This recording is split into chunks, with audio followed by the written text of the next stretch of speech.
And 3.5 is well, first of all, it gets us to the end of Unit 3, which is a huge accomplishment in and of itself. Just getting to the end of that unit because there's so much information in the agency unit.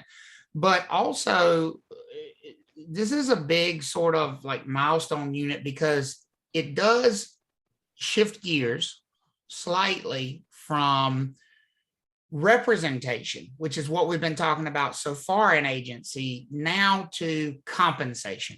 This section is all about compensation and the contracts that we utilize to guarantee payment of compensation. Because unfortunately, if we didn't have contracts for compensation, the blunt truth is we might not get paid quite often. We'd like to think our clients love us so much that they would just pay us out of the kindness of their hearts, but that's probably not true for all of them. It is true for all of my clients, but Seth's are not so enamored, so he probably needs a contract with his to make sure that we get paid in those transactions. I'm kidding. It's probably closer to the other way around to be if you knew the truth of the matter. I couldn't think of something quick off the bat. Yeah, I said it for you. That's all right. I got it in there for you. Every compensation needs a contract. We are not allowed in North Carolina, and this is North Carolina specific, this statement, but it will be tested this way on the national section, which is why I haven't put the North Carolina, because it's not absolutely specific. There are some things that are true of North Carolina, but they'll also be tested that way on the national section. So I don't put the North Carolina flag on them. I want to be clear about that. I only put the North Carolina flag on things that are absolutely only true in North Carolina. Does that make sense for everybody? If it's something that happens to be true in North Carolina, but it's also going to be tested on the national section, I just leave it kind of unmarked because I want to make sure you study it for the national section. If it's something that is absolutely specific and would only ever be asked on the North Carolina section of the exam, that's when I put the North Carolina flag on there. But this is how we operate in North Carolina and how most states operate. There cannot be compensation paid to a real estate office or firm without some type of written contract. And, the fact that there are differences in these rules is why there is not one real estate license for all states, why different states have different licensure rules. And people often ask me this question, well, I got a North Carolina license. Can I use it in Tennessee? I don't know. Ask somebody in Tennessee. All I can tell you is what it takes to get a North Carolina license. I can tell you if somebody from Tennessee can use their North Carolina license, but I can't tell you the reverse because I'm an expert on North Carolina license law. And that's why there are different licensure requirements for these different states, because we do have different rules. The contract that we use, and I want to be clear about this. When I say the contract in this section, I am talking about an agency contract, not a sales contract, not a purchase agreement. We are not talking about here the contract that so often gets used. We probably should always say the sales contract when we mean that. We're not talking about the contract that exists between a buyer and a seller in the transaction. We're talking about the contract that exists between one of those parties and the office or the firm that they have hired to represent them in the transaction. That's what we mean when we talk about an agency contract. I think that is probably one of the most key important things, single important things that you could differentiate about contracts alone. Who are the contracts? Who the parties are? Right, the parties to that agreement. And so let's be clear. When we're talking about an agency contract, who are the parties to an agency contract? If we said these are the two parties to any agency contract, who would they be? The buyer and seller. The buyer and the seller. No, Not the listing not agent. the buyer and the seller. The listing That agent is the exactly. selling agent. How about not that either? Oh, okay. The client and the broker. How about the Agent client and And the agent and firm. client. and the firm or agent, right? Got it. And so that's why we have to point that out. The agreement we're talking about here is the agreement that exists between the firm, the office, the agent, whatever you want to call them, and the client that has hired them. This agreement has nothing to do with the buyer and the seller's relationship to each other. Is there going to be a separate contract probably between the buyer and the seller in the transaction? Yes. Yes. Yes, but it is completely and 100% separate from us. See, here's what y'all need to understand. You think the buyer and seller closing on the property means you're going to get paid. It has nothing to do with it. That is a contract between the buyer and the seller. And that contract happening or not happening is their deal. We need a separate contract. We need a separate agreement between us, AKA our office, our firm, however we're structured, and our clients for them to promise us payment of compensation. This irks my nerves so much because I think it's one of the things that trip people up the most if they have trouble with contracts. And it's the simplest thing ever. All you have to do when you are approached with something regarding a contract is ask, who is this contract between? Because it will change per question. It's not always going to be between a buyer and seller. A contract can be a sales contract, which is between a buyer and a seller. But that's not what we're talking about in this chapter. This chapter, we're talking about between the client, either the buyer or the seller, and the firm, their agent who represents them. This section is the one time you get to be selfish and greedy in this class. Because here's the real question, practical question I have for you. At the end of the day, in a transaction, which contract personally matters to me more? The sales contract between the buyer and the seller, or the listing agreement that my office signed with that seller? Which one personally matters to me as the listing agent more? Listing agreement. The Listing listing agreement. agreement. So Because that's what you that, get paid. because that sales contract, folks, is never going to mention me. It's never going to mention my name. I'm not a party to that contract. My office is not a party to that contract. That sales contract is going to only talk about two parties. Who are those two parties? Seller, buyer. Buyer and the Buyer seller. and seller. I need a contract that talks about me. What about me? Why don't you pay attention to me? More importantly, why don't you pay me? And that's the contract we want to focus on now. Is everybody kind of in the right mindset so we can move forward with what we're talking about, what we're focused on here? Yes. Now, that contract is going to have two different names for the same purpose, depending on what side of the transaction has hired us. If the seller's side has hired us for representation, then the agreement we would sign with the seller would be called a what kind of agreement, folks? Listing agreement. A listing agreement.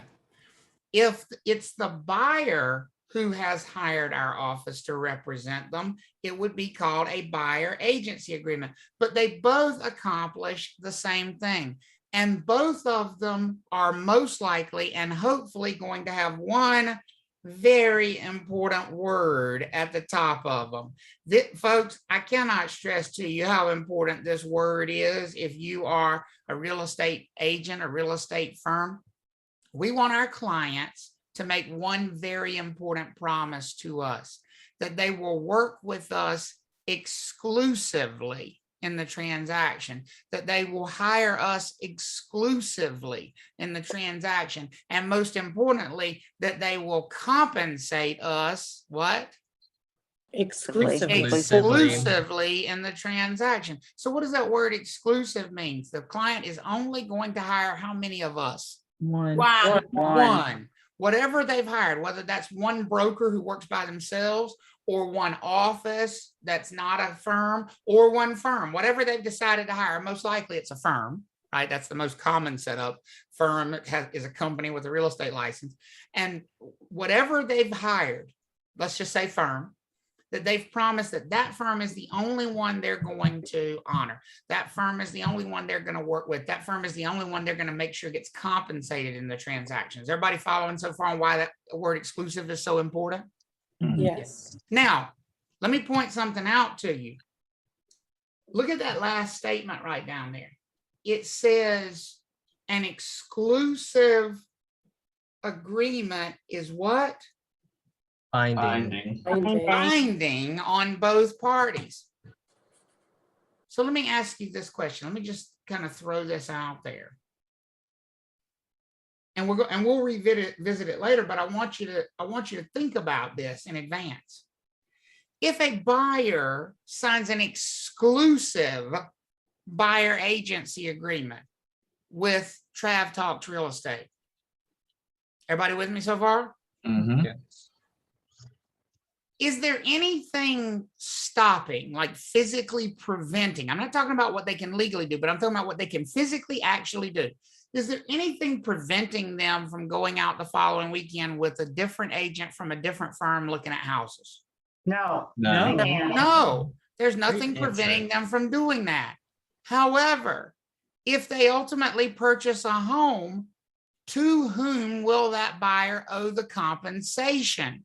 Travis Talks Real Estate. Trav Talks Real Estate. Even if we didn't show them the property, even if we didn't have any idea they were out there doing it, even if we didn't know that was going on, even if we found out after the fact, 3 years later, that they lied to us, that they went and they got somebody else to show them the property and they bought a house, which, by the way, is that all public record that we could easily look up to see if they bought a house? Yes, it is.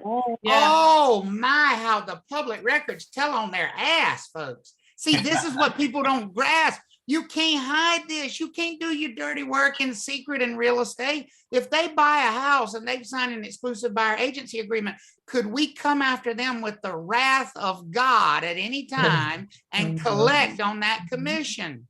Yes. Yes, because that's the promise they made in that exclusive agreement. What them not living up to their end of the promise doesn't prevent us from getting paid. It means they're going to pay us for not doing the work. And so I think it's important for you to understand that about these agency agreements. By the way, test question. Let's say Jordana is a buyer.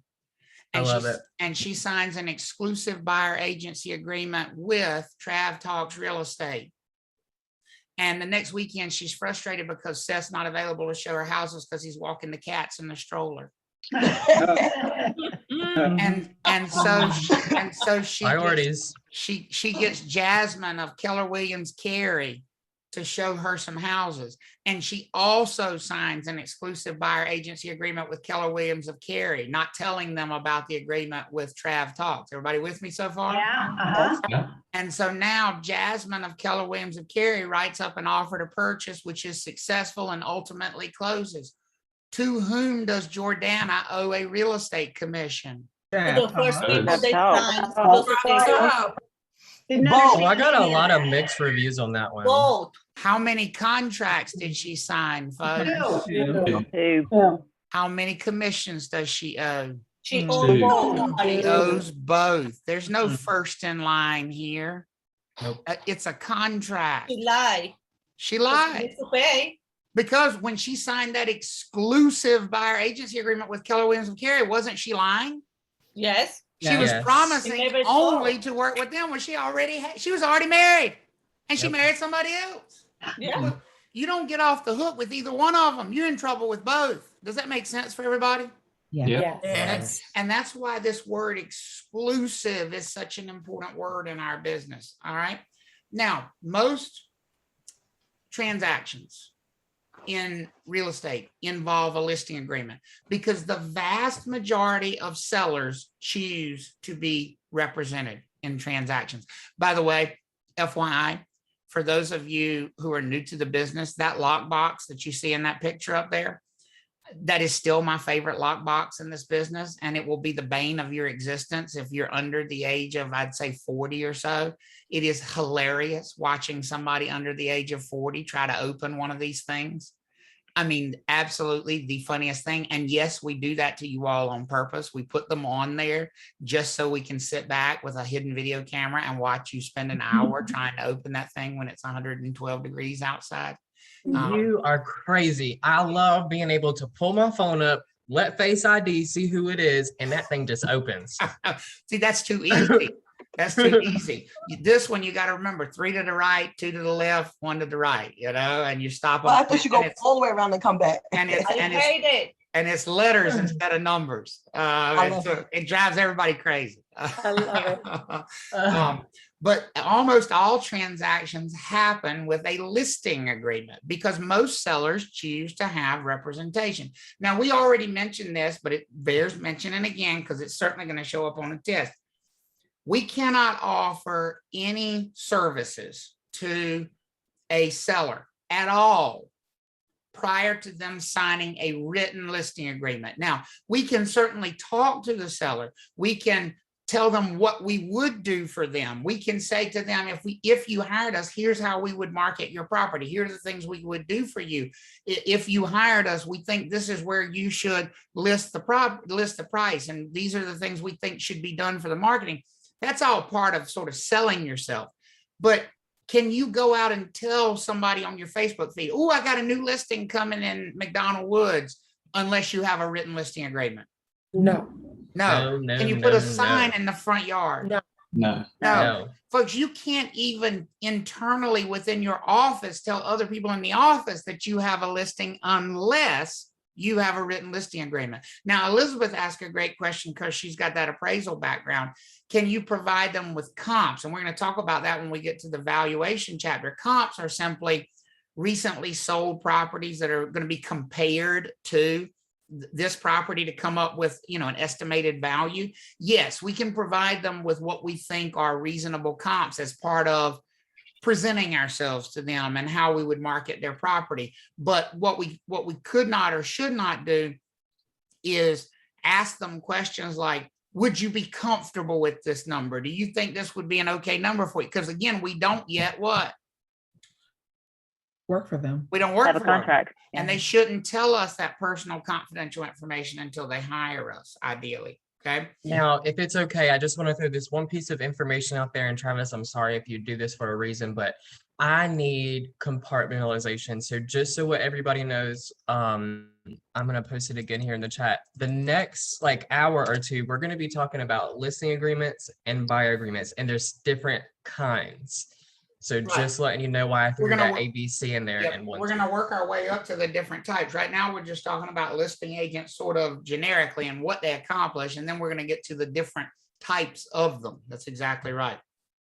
And I think that sort of categorization is really important. So I'm glad you do it for them. Now, it is important, and this will show up as a test question, and it is a commonly missed test question.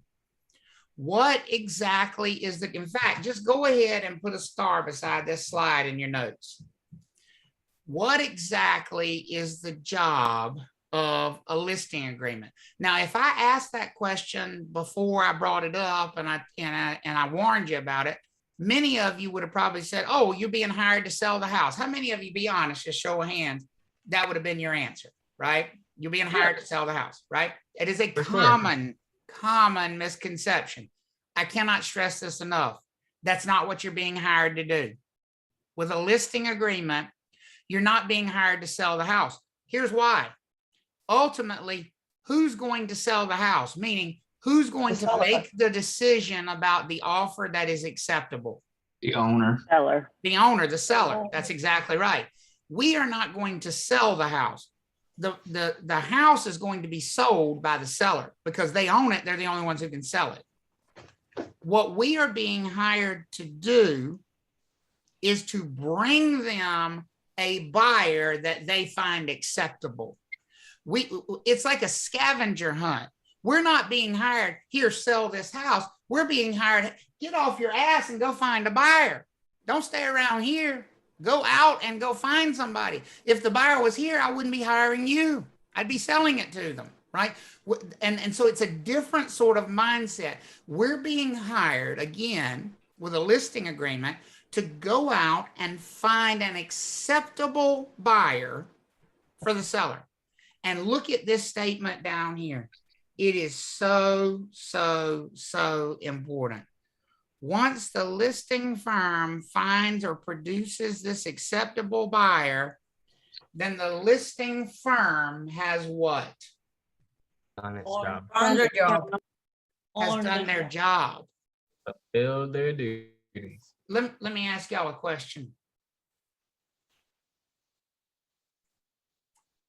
Does it say anything right there about once the property closes, once it actually sells, that we have done our job?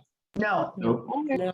No, it says that we've done our job the minute we find an acceptable buyer. Does that make sense for everybody? Yes. An acceptable buyer. I want you to keep that in mind here for just a minute as we go through this. Whenever we find, because here's the thing, that's going to be a really important phrase. If you're saying we've done our job when we find you an acceptable buyer, then we really need to look and see what that means. What does it mean to find an acceptable buyer? Well, the first thing, a listing agreement, because we're still talking about listing agreements, should always talk about is compensation. After all, they are all about compensation. That's the magic word right here. How much are you going to pay us if we bring you an acceptable buyer? Not if we sell your house, because that's not our job. That's your job. It's your job to sell your house, your job to accept an offer. Our job is to bring you an acceptable buyer. So if we bring you an acceptable buyer, how much are you going to pay us? And then, who is acceptable? In other words, if our compensation, if our pay is going to be based around this idea of an acceptable buyer, don't you think the listing agreement should specify what an acceptable buyer looks like? Now, we don't mean what they physically look like, but think about a list price. Isn't that a way of saying I would be acceptable if you brought me this buyer willing to pay this much money? Yes. Yeah. And that's why the list price is so important on a listing agreement. It gives us the target. It says, this is the buyer who is acceptable. Now, they could give us, and we're going to talk about on the next slide here, next couple of slides, more detail about that. They could say only certain types of buyers who are willing to pay certain things, but the list price is huge in that, because the most common phrase that's going to be used to describe when we are owed our commission is the moment we produce a buyer who is ready to purchase the property at that price, willing to purchase the property at that price, and able to purchase the property at that price. Well, think about that, folks. If we produce a buyer that is ready to purchase the property at that price, willing to purchase the property at that price, and able to purchase the property at that price, have we earned our commission? Have we done the job we were assigned to do? Yes, we did it. Yes. So now, practical question, and then followed by a test question. Practical question first. Does the seller have to accept any offer? No. No. No, there's That's nothing no. that forces. No. So practical question number 2, does the seller have to accept a full price offer or even one that exceeds full price? No. No. No. Test question. Does the seller owe a compensation or commission to a listing firm that has produced a buyer willing to pay full price, able to pay full price, and ready to pay full price for that? Yes. Yes. Yes. Yes, they owe that compensation. So here's the thing, folks. I want y'all to think about this in terms of how that applies to the real world, because I think we think about this in the wrong terms. I listed that lake house for $1,250,000 several weeks ago. Everybody with me so far? Mm-hmm. Listed it for $1,250,000. I received an offer, cash, for $1,250,000, along with a bank statement showing that they had $1.5 million in the bank. So they had the ability to pay cash. They were offering to pay cash, and they brought me a contract promising to pay $1,250,000 cash for that property. Is my office owed the commission even before I put the offer in front of the seller? Even were we owed the commission the minute that offer hit my email inbox, folks? Yes. Yes. Whether the seller accepts the offer or not, we are owed that commission because we have performed the task for which we were hired. Now, Whether we decide to go after a seller for something like that or not is beside the point. There's lots of times that people choose not to go after someone for something that's owed to them. But the way you're going to be asked on the test is it owed? And what's the answer there? Yes. Yes. There's an entitlement to it. It's owed. Okay. So, rules about agency contracts. They cannot be open-ended. That means they always have to have an expiration date. It doesn't, there is no time limit here. Don't get sucked into that on the test. The Real Estate Commission is not going to tell you your listings can't be for more than 6 months, or they can't be more for a year. You could have a listing for 5 years. You could have a listing for 50 years. As long as it has a definite end date. What you can't have is a listing that says, oh, well, you just list it until it sells. That does not work. Every listing. So when somebody has a listing and you say to them, well, when does your listing expire? Should they be able to give you a definitive date for that answer every single time? Yes. Yes, because that listing agreement should always have an expiration date. Okay. And all agency agreements, not just listings. We're talking about listings right now, but buyer agencies the same way. In North Carolina, we have, and I'm thankful for this, not every state does, there are federal fair housing laws. Let's be clear about that. There are federal fair housing laws. However, not every state has in their real estate commission rules that it would actually be a violation of the real estate commission's rules to violate fair housing. You might be in violation of fair housing and you might be penalized by a fair housing board, but you could still potentially keep your real estate license in that state because technically it isn't a violation of their real estate license law to violate fair housing law. Well, that's not true in North Carolina. In North Carolina, we make it very clear that a violation of fair housing law is a violation of license law. And so one of our big rules is that all of our agency agreements have to make it clear, because remember, this is the agreement you're signing with your client. We have to make it clear to the client that we are not going to do what on their behalf, even if they ask us to. What are we not going to participate? Discriminate. We are not going to discriminate. Do you think that's an important conversation to have with every seller before we list their property? Now, you need to understand that I'm going to bring you offers from all buyers from all different walks of life, and I will never mention any of the following things about those buyers, even if you ask me. No matter how much you want to know, and no matter that you're my client, I can't talk about these things about these buyers because that would be discriminatory. Is that an important conversation to have with the seller right out of the gate when they're hiring you? Yes. The only color that I'm worried about is green, and it comes in the form of paper. Well, and here's the thing, and that's great, and that's a great way to look at it, but we got to make sure that the seller looks at it that way too. Yes. What we're saying here by saying this has to show up in the listing agreement is we're not allowed to list with a seller. What if you have a seller? Look at that list right there. What if you have a seller that says, well, I would be uncomfortable selling my house to somebody who's Islamic? Can you list their property? No. No, you cannot, because you are required by law in North Carolina to make it clear to them that you are not going to give or deny service on the basis of those things in that list right there. And so you would have to say that seller, I'm sorry, I can't list your property. Does everybody see the significance of that being a requirement? Mm-hmm. Okay. So it's not just, this is not just us saying to the seller, we're not going to discriminate. It's us saying, neither are you. That if you hire us, neither are you. You're agreeing to this. You're agreeing that you won't participate in this. It's binding on both parties. Remember that. That's from correct. the earlier slide. And then the agency agreement. Remember, for most of us, an agency agreement, who are the parties to an agency agreement? I'm going to keep writing that down until we get it right. The client, The client and the firm. The client and the firm Firm. or office, right? Okay. And in this case, since we're talking about a listing agreement, who's the client? Seller. The The seller. seller, right? Okay. Notice it says here in this last bullet point, it says all agency agreements should identify the individual broker who's signing the agreement. Here's why.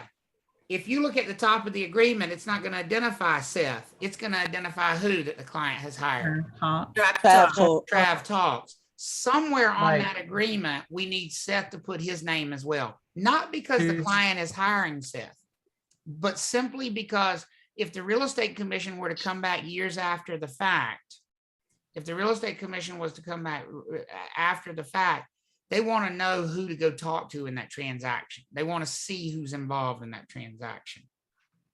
Okay.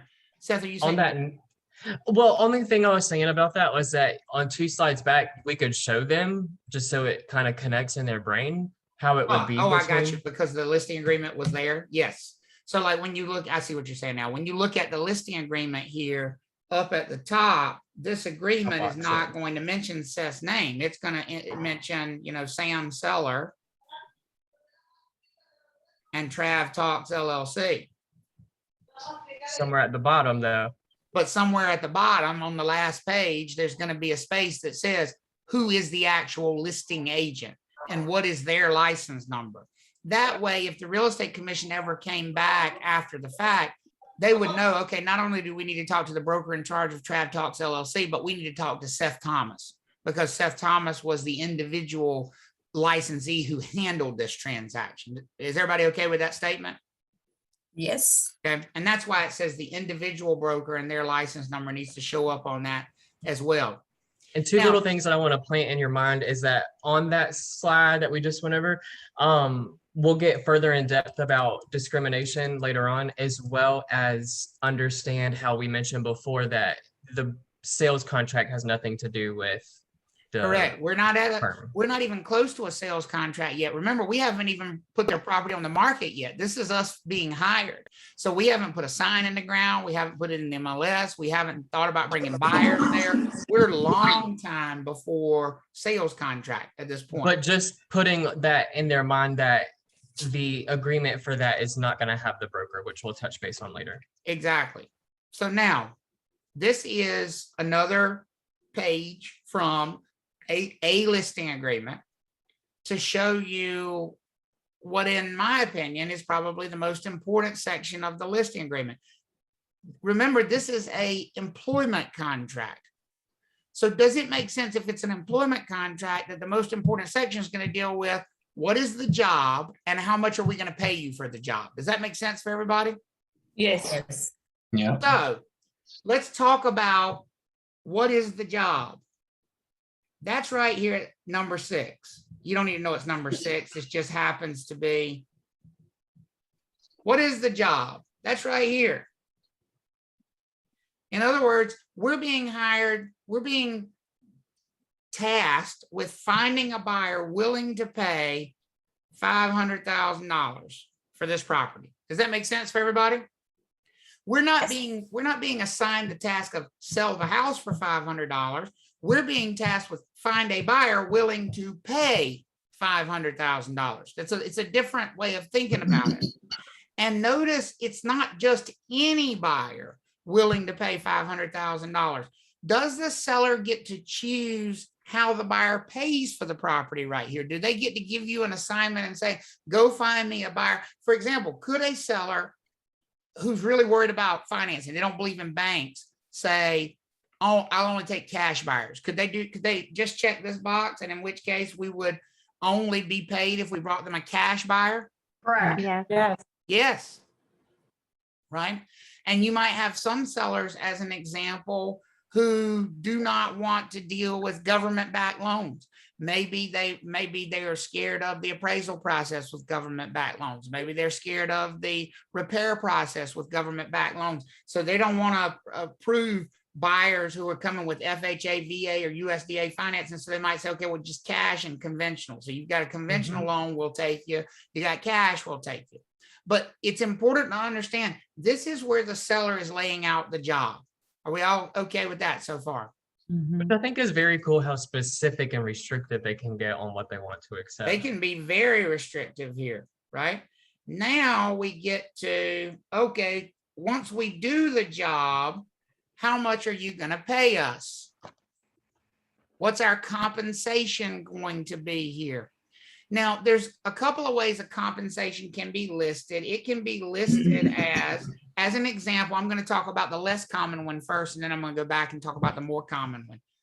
We could just charge a flat fee. Could we charge that seller $15,000? What do y'all think? Yeah. Yeah. Yes. Yes, we can charge whatever we want, however we want. There's no rule that says this has to be a percentage. We can charge a flat $15,000 if that's what we want to do. But that is not the most common way. And so therefore, that's not the way it's going to be tested. That's possible, but that's not the way it's going to be tested. The most common way is as a percentage of the sales price. So if we put 5% on this line, it's already got the percentage, so I don't need to write that in. So let's say it says 5%. This is the way we filled this thing out. I want you to notice something here. It says of the gross sales price of the property. Does it say 5% of the list price? No, No, it says 5% of whatever it what? gross sales. Also. Whatever it sells for. So if Folks, they sell more, they have to pay more? if it sells for more than $500,000, do they pay the Just commission 5%. based on the higher price? Okay. Yes. Yes. Mhm. If it sells for less, do they pay commission based on the lesser price? Yes. Yes, Oh, okay. because it is saying here that the Oh. compensation is a percentage of whatever that sales price happens to be. Does that make sense for everybody? Yeah. Yeah.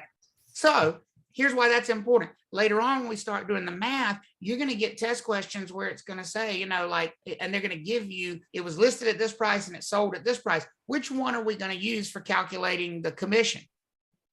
Sales price. The sales price. Gross Right. sales. And it doesn't matter if it's higher or lower, it's the sales price, because that's what it says. We're either being paid a flat fee or we're being paid a percentage of the sales price. And percentage of the sales price is by far the more common.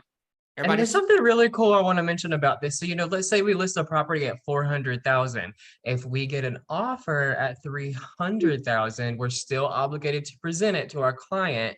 And if they accept it, then our well, that's what commission's we're gonna going to be talk about next. less. Okay, when have we earned it? You know, 'cause Excuse Seth- me. Yes. Sorry. So with Seth, with what Seth just said, it sounds to me like it contradicted what you said. Basically saying that we got to bring them a buyer that's willing, ready, and able, I believe. But if it's listed for 400,000, why would we bring them somebody who want to offer 300,000? Will it Because show that? because that doesn't conflict. It's a great question. What did Seth say? We're obligated to present what? All all offers. offers. That's true. Because That's here's true. what we need to understand, and this is very true in the reality of things. Okay. Sellers have an expectation when they list, and many of them are very set on that list price. But do many sellers decide to take less based on getting nervous that they haven't gotten it sold? Oh, Maybe yeah, they yeah. haven't gotten offers. Do sellers negotiate from Yes, time to real time? life. Yeah. Yes. Yes, Okay. right. And so we need to make sure to understand we have to present all the offers, because just because they're saying I want 500,000 doesn't mean they won't decide to take less. Okay.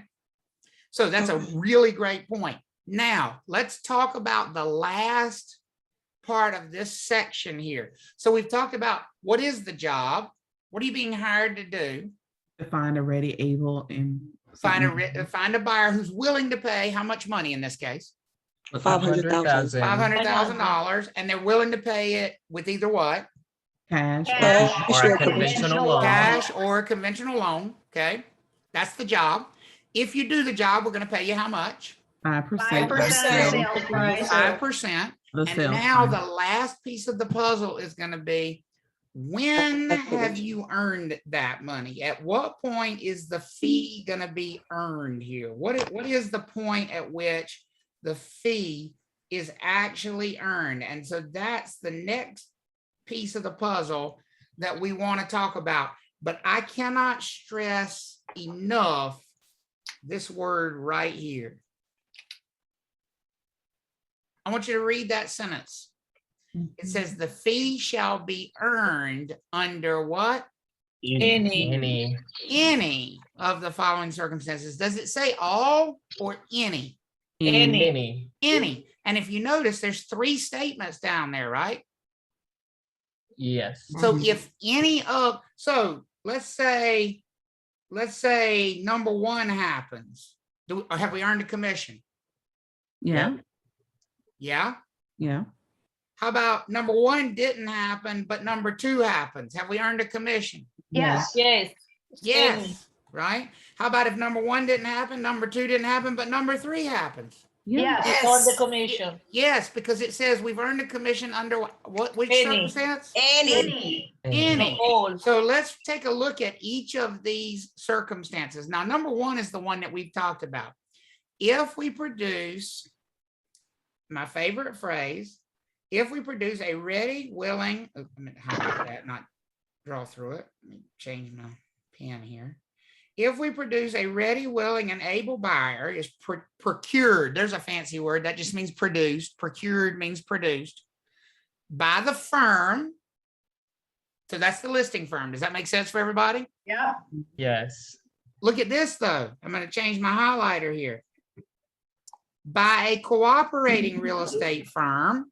So if the firm, so does this give the listing firm permission to get other firms to help them if they want? Yes. Yes. It says we're going to pay you if you find a buyer or if you get somebody to cooperate with you and find a buyer. Is everybody with me so far? Yes.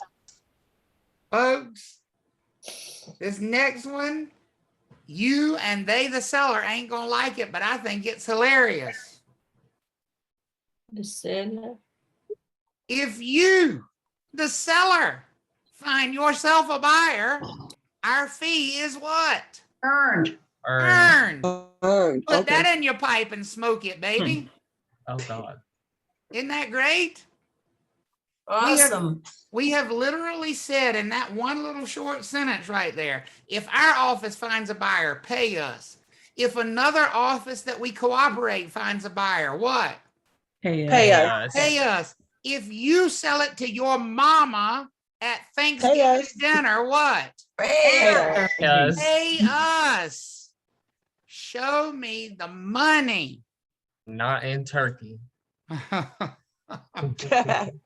And look, if that wasn't clear enough, let's just go ahead and just put the icing on top of the cake here. Or anybody else during the term of this agreement, in case we didn't wow. cover everybody. If our firm, if another firm, if you sell it yourself, or if anybody else like Santa Claus comes and sells it for you, it doesn't matter. You will do what? Pay me. Yes. You will pay us. So basically, is that a very fancy way of saying if any buyer from anywhere at any time during the term of this agreement shows up with $500,000, either cash or conventional, you owe us a commission. Mhm. Yes. If this house sells, or if this house brings a buyer, you owe us a commission. For $500,000 during the term of this agreement. Is everybody with me on that? Mhm. Mhm. And listen, folks, that's just one of the 3 statements that's right here. We got 2 more ways we could possibly get paid on this thing. How many of y'all think this listing agreement is looking real good for us right about now? Yeah. Definitely in our favor. Mm-hmm. Mhm. Look at statement number 2. Oh, wait a minute. I actually haven't finished statement number 1. Let me finish this part. Haven't finished statement number 1 here. Because I think this is. There's more. But wait, there's more. Exactly. It says, if a ready, willing, and able buyer is procured by the firm, a cooperating real estate firm, the seller, or anyone else during the term of this agreement at the price and on the terms set forth herein. Well, isn't this, I'm going to put this in this box, isn't this referring back up here to that? Yes. Does that make sense for everybody? Mhm. But here's the question I have for you. Look at the rest of that sentence. It says, Any price. or at any price and upon any terms acceptable to the seller. Mhm. Folks, right there. There's our seller who's willing to take 400, even though they listed it what? 500. At 500. That's why we bring them all the offers, because if they end up accepting one at less, Either one, do they right? We still pay. owe us the commission? Yeah. Yes. Yes, At what price?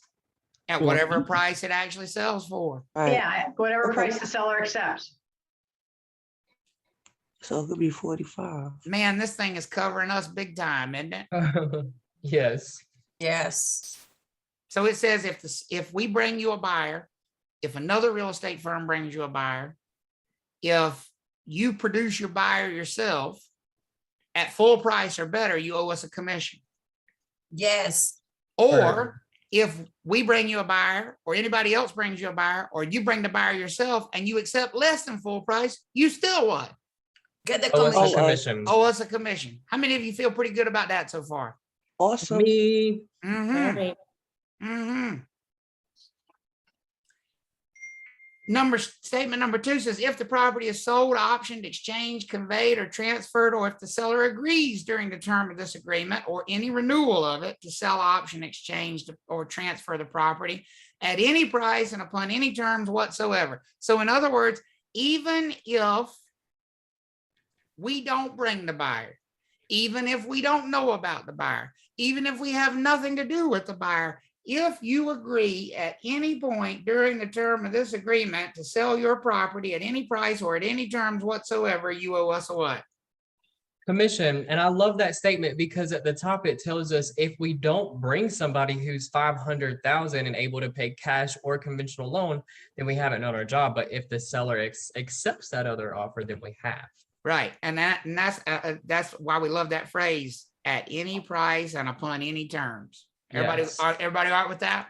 Mhm. So let me ask you a question. If they accept an offer that's $450 with VA financing, are we owed a commission? Even though the top says 500, no VA, are we still owed a commission if they accept that offer? Yes. Yes, we sure are. We sure are. And by the So way, funny. we're owed it the minute they accept that offer. As long as that buyer is ready to do what they promised to do in that offer, Willing to do. willing to do what they promised to do in that offer, and most importantly for most buyers, what's the Able. most important part? Able. Able. Able. Now, here's where I want you to apply that before we go any further, because you might see this as a test question. I think so. Let's say that Grant receives an offer from a buyer who's pre-qualified, and we'll use this listing that we're looking at right here. Buyer's pre-qualified for a $500,000 conventional loan. So he brings a full price offer that's the buyer's getting conventional financing for $500,000. Has Grant earned a commission as of that moment? Yes. Yes, Yes. And his office has earned a commission. Does everybody agree with that? yeah. Yes. Yes. Buyer loses their job before closing and their loan qualification falls through. Is Grant and his office still entitled to compensation? No, Yeah. Yes. No. Ready, willing, and And what? Able. Able. He's not Able. See, you Not need to there. not get so locked in. Could the fact that he's earned it change if that buyer becomes no longer able to complete that transaction? yes, Right. If at any time that buyer is no longer ready, willing, and able, Mhm. then the firm, the office loses their entitlement to compensation. Does that make sense for everybody? yeah. Yes. And that's why, folks, even though we're entitled to this a lot earlier, we generally don't accept it till closing. Because what would Grant have to do if he collected that commission from the seller when he was entitled to it, when he brought the offer, and the seller wrote him a check for $25,000, and then the buyer's loan fell through? What would Grant and his office have to do with that commission when the buyer's loan fell through? Return the money. They'd have to refund it. Well, that I already spent it. wouldn't that be ugly? Mm. Yeah, So as a practical matter, when do we generally wait to collect so that we avoid that whole collecting and refunding type thing? and closing. At closing. But that doesn't mean that's when we're entitled to it. Does everybody see the difference? Yes. Mhm. Yes. And that I like the example that you gave because something tells me they'll have to be able to pick out when the commission has been earned. Mm-hmm. I So, would say so. so, you know, if we get everything done and the docs are in escrow and all of that, right? And buyer, sorry. right, has a horrible car accident and is no longer competent to sign, right? Correct. So now he's not able anymore. So the seller wouldn't owe the commission anymore. That is correct. That is All right. exactly right. Okay. So it could change based on the buyer's status. Okay, Okay. Now, look, that just covers the first two. Look at this last one. And I want to talk about this last one for just a second, because this could potentially be important as well. You may be asked a test question about this. This is often called the extender clause. And I'm going to erase that red box for a second just so we can see. Look at this one. It says, if the circumstances set out in number 1 or 2 above have not occurred, and if within blank days, so if there's a blank there, can we fill in 90, 180. Right. So we'll say 90 days. We'll just fill in a number. That was the first number I heard. If within 90 days after the expiration, so do we have a listing or has our listing expired? Let's be clear about what's happened here. Yeah, we have expiration date. It's expired. It's expired. We don't have a listing. Is everybody clear on that? Yeah. Yes. Okay. But we're within the first how many days after it expired? Because that's what we filled in on the line. 90. 90. Could that say 30? Yeah. Yeah. Could it say 0? Yeah. Yeah. It could say whatever you want it to say, right? That's why it's a blank, right? But what we're saying here is for the first 90 days after this listing expires, if the seller sells it to anybody that we showed the property to, or that became interested in the property, and we can prove they became interested in the property while we had the listing, they still owe us a what? Commission. Commission. A commission.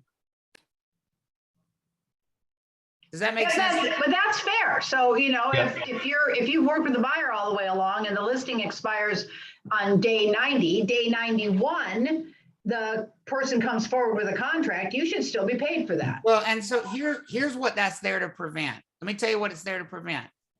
I just want y'all to play this out because you have to understand that why contracts have gotten to the point they have.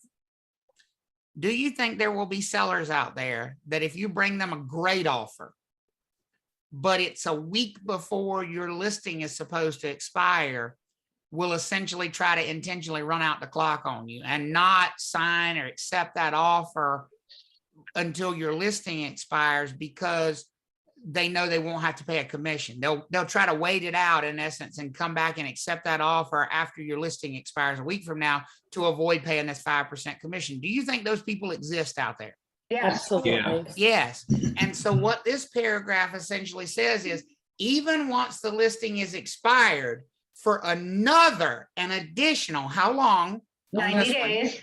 90 days after the listing expires, if that buyer that we can prove became interested in the property. So we would have a number of ways to prove that. What if the buyer called us and we showed him the property? Would that be clear proof that the buyer became interested while we had the listing?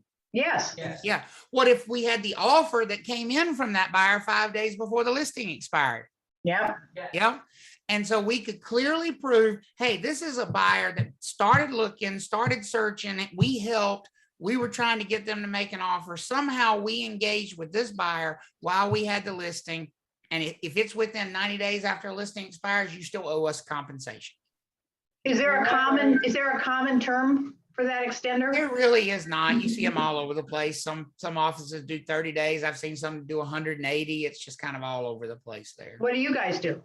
I usually do 90. 90 is a common, because I feel like any buyer who really was interested, they're going to make an offer within 90 days, certainly, and I feel like at that point, I'm so far away from having dealt with it, I probably don't deserve a commission, so because This is the extender clause now. This is not the listing. Right. This is not the term of the listing. This is an additional. So remember, we've already had our listing term, which might be 3 months, 6 months, a year, whatever that was. And this is plus another whatever number of days after that. Okay. Everybody all right with that? So even though that's like an individual number, any firm that I've worked at has been mostly 90, but it's absolutely case by case. It is. But does everybody understand the purpose of the extender here? Are you with it on what it does? Okay. Okay.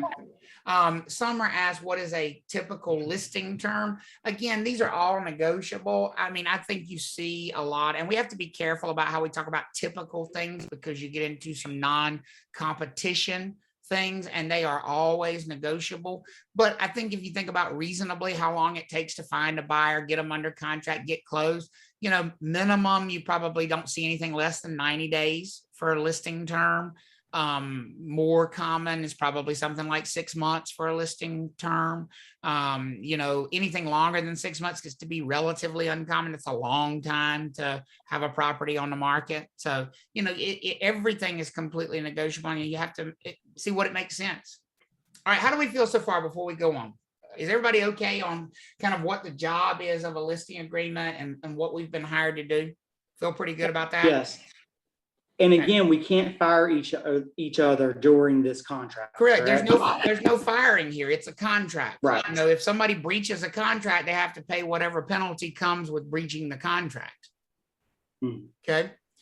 Now, we're about to move into what Seth mentioned to you earlier, which is the different types of listing agreements that are available, the different types of employment contracts that are out there. Basically, there are 3 approaches to getting the exact same job done. The one we just looked at for reference is one type of listing agreement. Not all listing agreements say all the things we just talked about, but there are 3 different approaches. Now, I'm going to read these approaches to you, and then I want you to tell me which one sounds better to you. Okay, is everybody ready? Mm-hmm. Yes. So number 1, now in all 3 cases, John owns A1 Landscaping and he's quoting a job. He's quoting cutting somebody's grass. Everybody with me so far? Okay, we're talking about a landscape. So we're taking it away from real estate because sometimes when you make it too complex when it's about real estate, it's just an employment contract for a landscaper to cut some grass. Everybody with me? Yep. This slide, got it. All right. And John is giving quotes about, because what I'm doing is making an analogy for you here so that you can apply the analogy to the different listing agreements. Number 1 says John, who owns the landscaping company, convinces a homeowner to sign a contract with A1, which is the landscaping company, that promises payment of $100 to A1 when A1 mows the grass. The homeowner does not promise to only work with A1, but will have the freedom to find other landscapers if they want. If another landscaping company mows the grass, A1 will not get paid. If the owner gets tired of waiting and has to mow themselves, A1 will also not get paid. Does that sound like a relatively common agreement if somebody was hiring a landscaper to cut their grass? Yeah. Sure, I will pay you, but only if you actually cut the grass. If you and your company mow the grass, that's the only circumstance under which I will pay you. Does that make sense? Yes. Yes. Right. And by the way, if I look out there and the grass is tall and it needs to be cut and I feel like cutting it myself, I will. And if I cut it myself, I'm not going to pay you. Does that make sense for everybody? Yes. Yes, that's number 1. And also if I look out there and it's too tall and I have to call XYZ Landscaping across town, I'm not going to what? Pay you. I'm not going to pay you. Does that sound fairly common for you all as like an employment contract? Yes. By the way, we can have a listing agreement that works exactly that way. Let's look at option number 2. John convinces a homeowner to sign a contract with A1 that promises payment of $100, same thing, to A1 when the grass is mowed by any professional landscaping company. This gives A1 the flexibility to either mow the grass themselves or do what? Subcontract. Hire somebody else. Subcontract Hire it out. anybody else. Could A1 now call XYZ and say, hey, I don't have time to mow this grass, but we got this contract. Could A1 contract with XYZ and pay them $75 to cut the grass and then keep the $25 difference? Yeah. Yes, because they've got an employment contract that allows them to do that. Does everybody see how that's very different than the first one? Right? So now they have the flexibility to do the work themselves or subcontract it out. And obviously, if they do all the work themselves, they're going to keep all the money. But if they subcontract it out, they're only going to keep what? $25. or some of the money, and they're going to have to pay the rest to the subcontractor. Does that make sense for everybody? Yes. Okay. And ultimately, does the homeowner care? No. No, because the homeowner is going to pay who?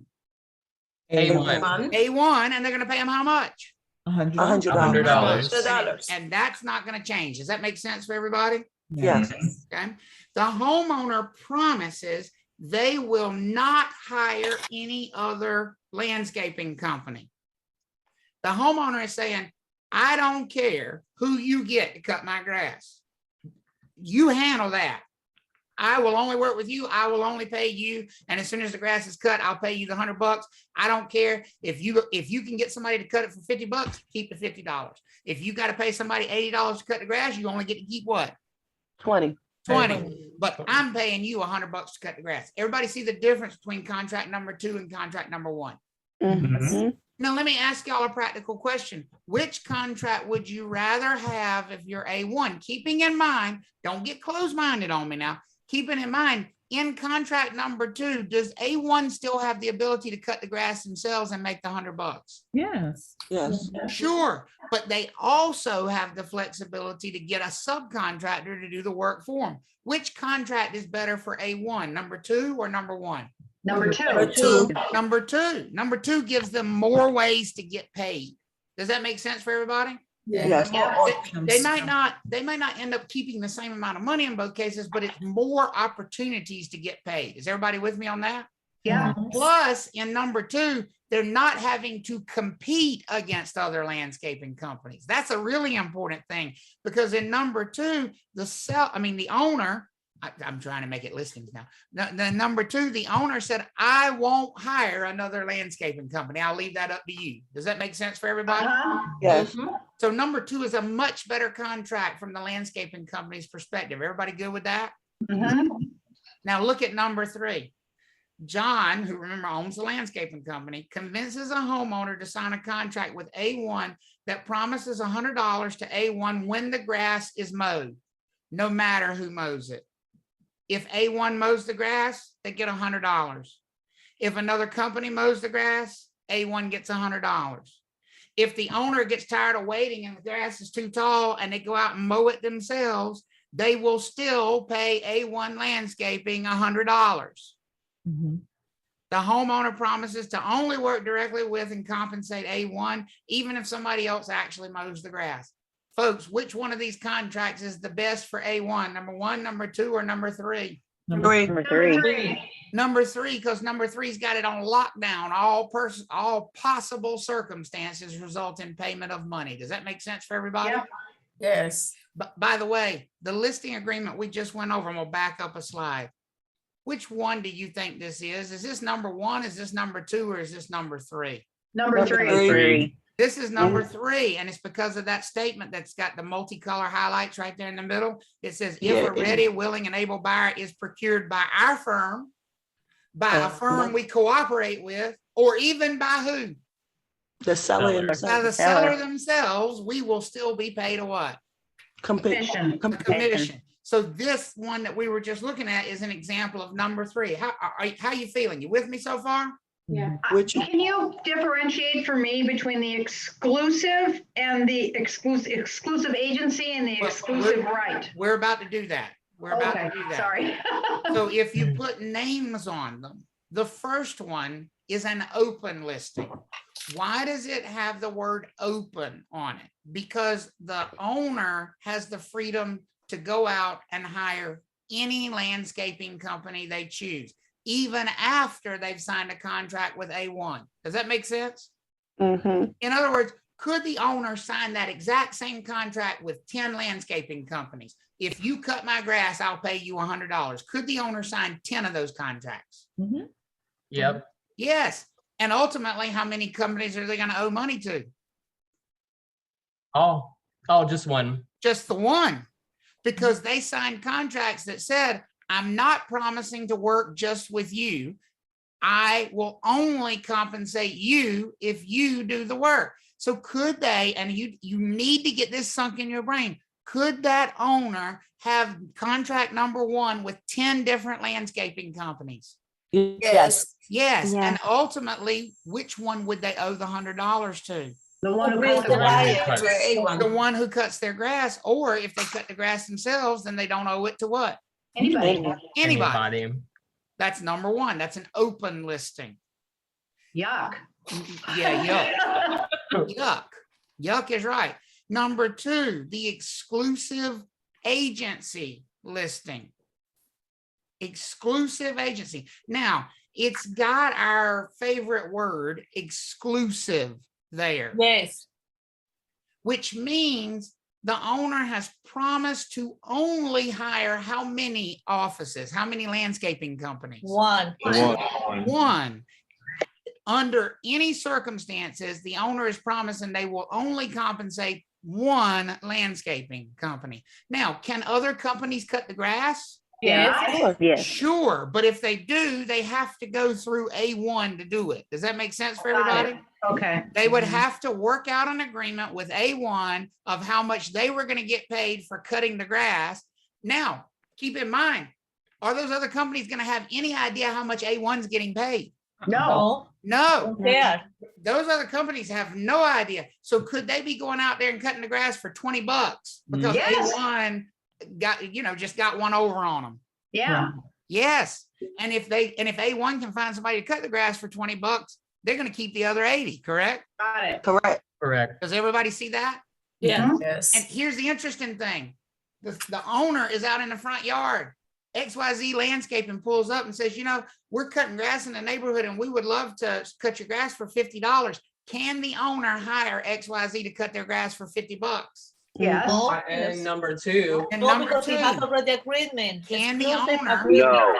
no, they cannot. they cannot because they signed an exclusive Agreement. agency agreement that said they would only work with and only compensate what landscaping company? A1. A1. So here's what that owner would have to say. I appreciate it. And honestly, I wish I had hired you, but if you want to cut my grass, you're going to have to call A1 because I promised that everything would go through them about cutting my grass. Mhm. Does that make sense for everybody? Yeah. Yes. Now, could the owner cut the grass themselves and avoid paying A1 the $100? No. Yes. No, no. Yes. Yes. And number Oh. two, they Yeah. can. Yeah. In number two, they can. That's the one way the owner can avoid paying for cutting the grass. Do it what? Themselves. Myself. Themselves. If A1 cuts the grass, do they owe the money? No. Yes. Yes. if A1, yes. If XYZ cuts the grass, do they owe the money? No. Yeah. Yes. Yes. Through A1, yes. Yes, to but they A1. owe it, to who? A1. A1. If Blue Sky Landscaping cuts the grass, do they owe the money? Yes. Yes, to who? A1. One. If Dark Sky Landscaping cuts the grass the following week, do they owe the money? Yes. Yes, to who? A1. A1. If the only way they don't pay is if they cut it what?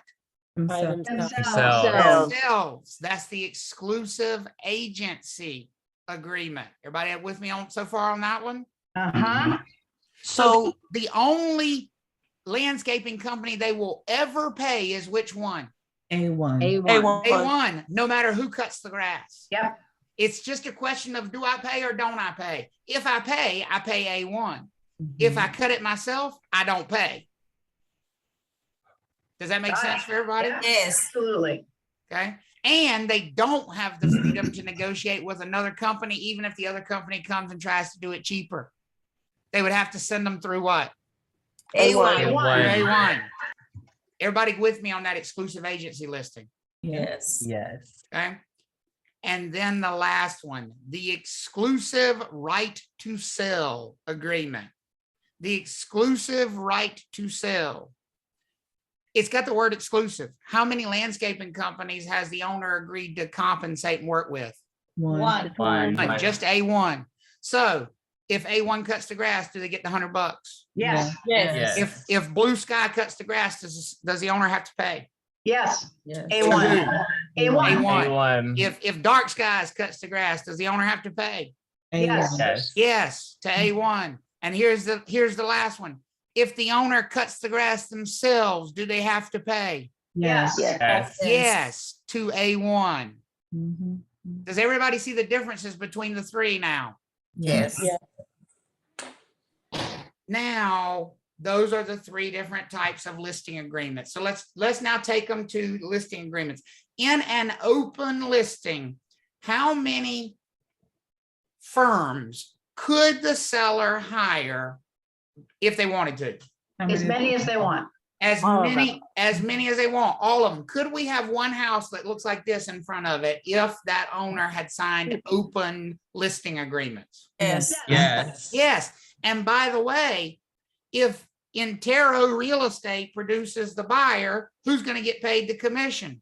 Intero Real Estate. Intero. Would Century 21 get paid anything for Intero bringing the buyer? No. No.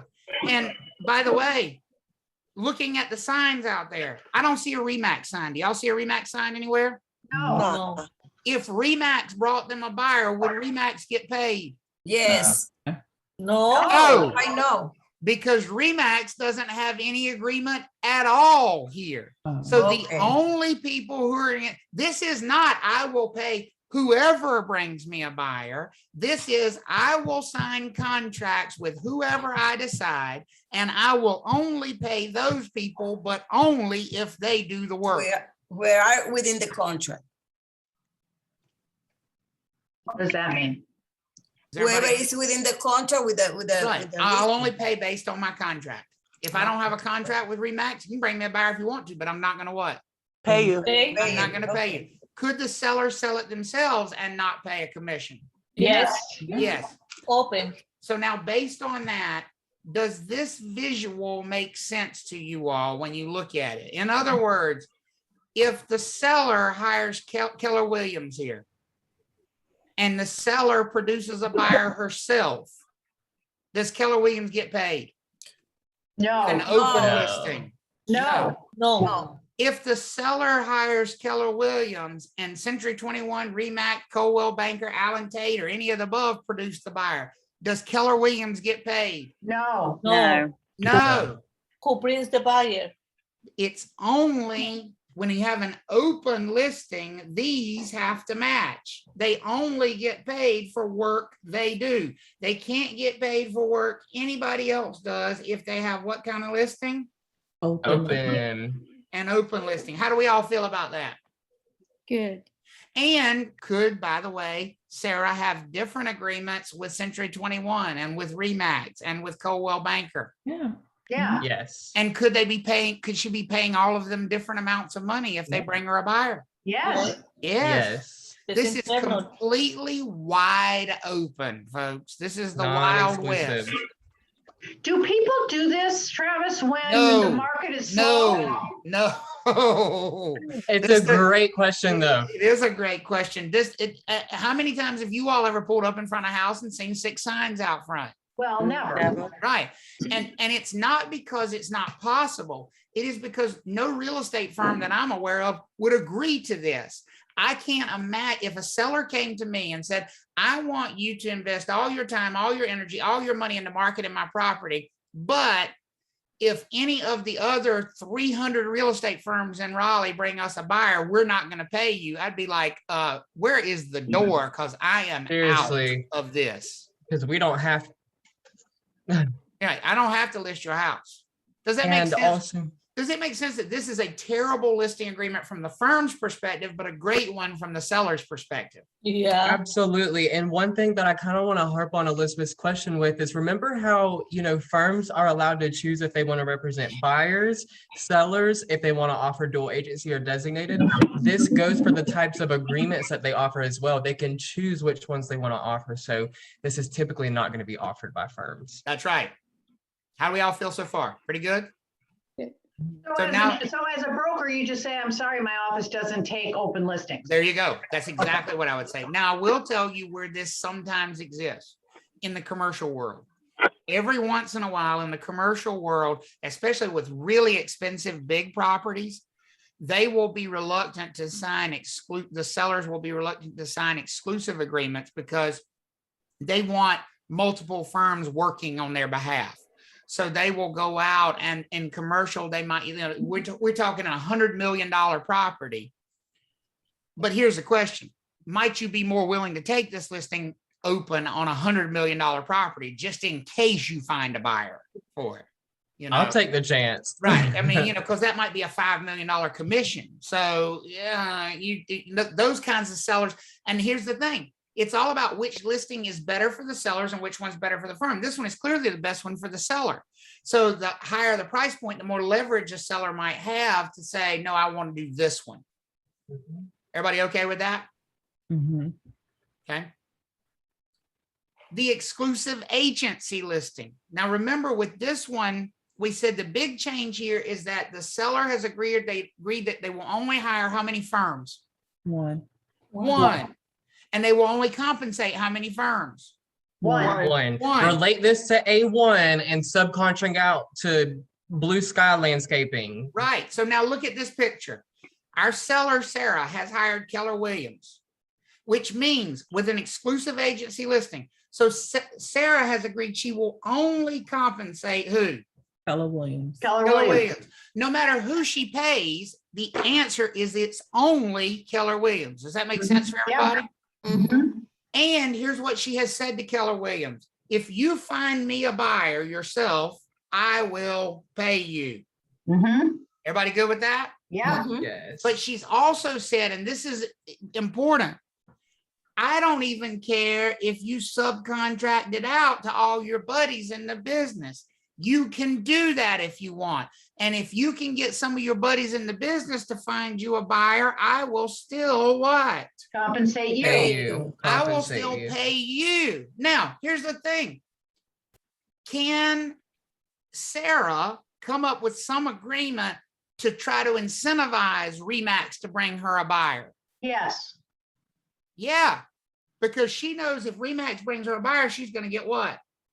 Commission. She's going to get paid. Commission. So could Sarah, outside of her agreement with the seller, come up with an agreement with RE/MAX and say, I'll give you half of that commission. I'll give you 2% of the sales price. I'll give you some amount of money if you bring me a buyer, because if you bring me a buyer, I still get paid. Could that arrangement take place? Yes. Yes. Yes. And it often does. Yeah, that's where you split the commission between the buying office and the That's selling where office. we hear the terminology of splitting the commission. Essentially, all we're doing is subcontracting out the work.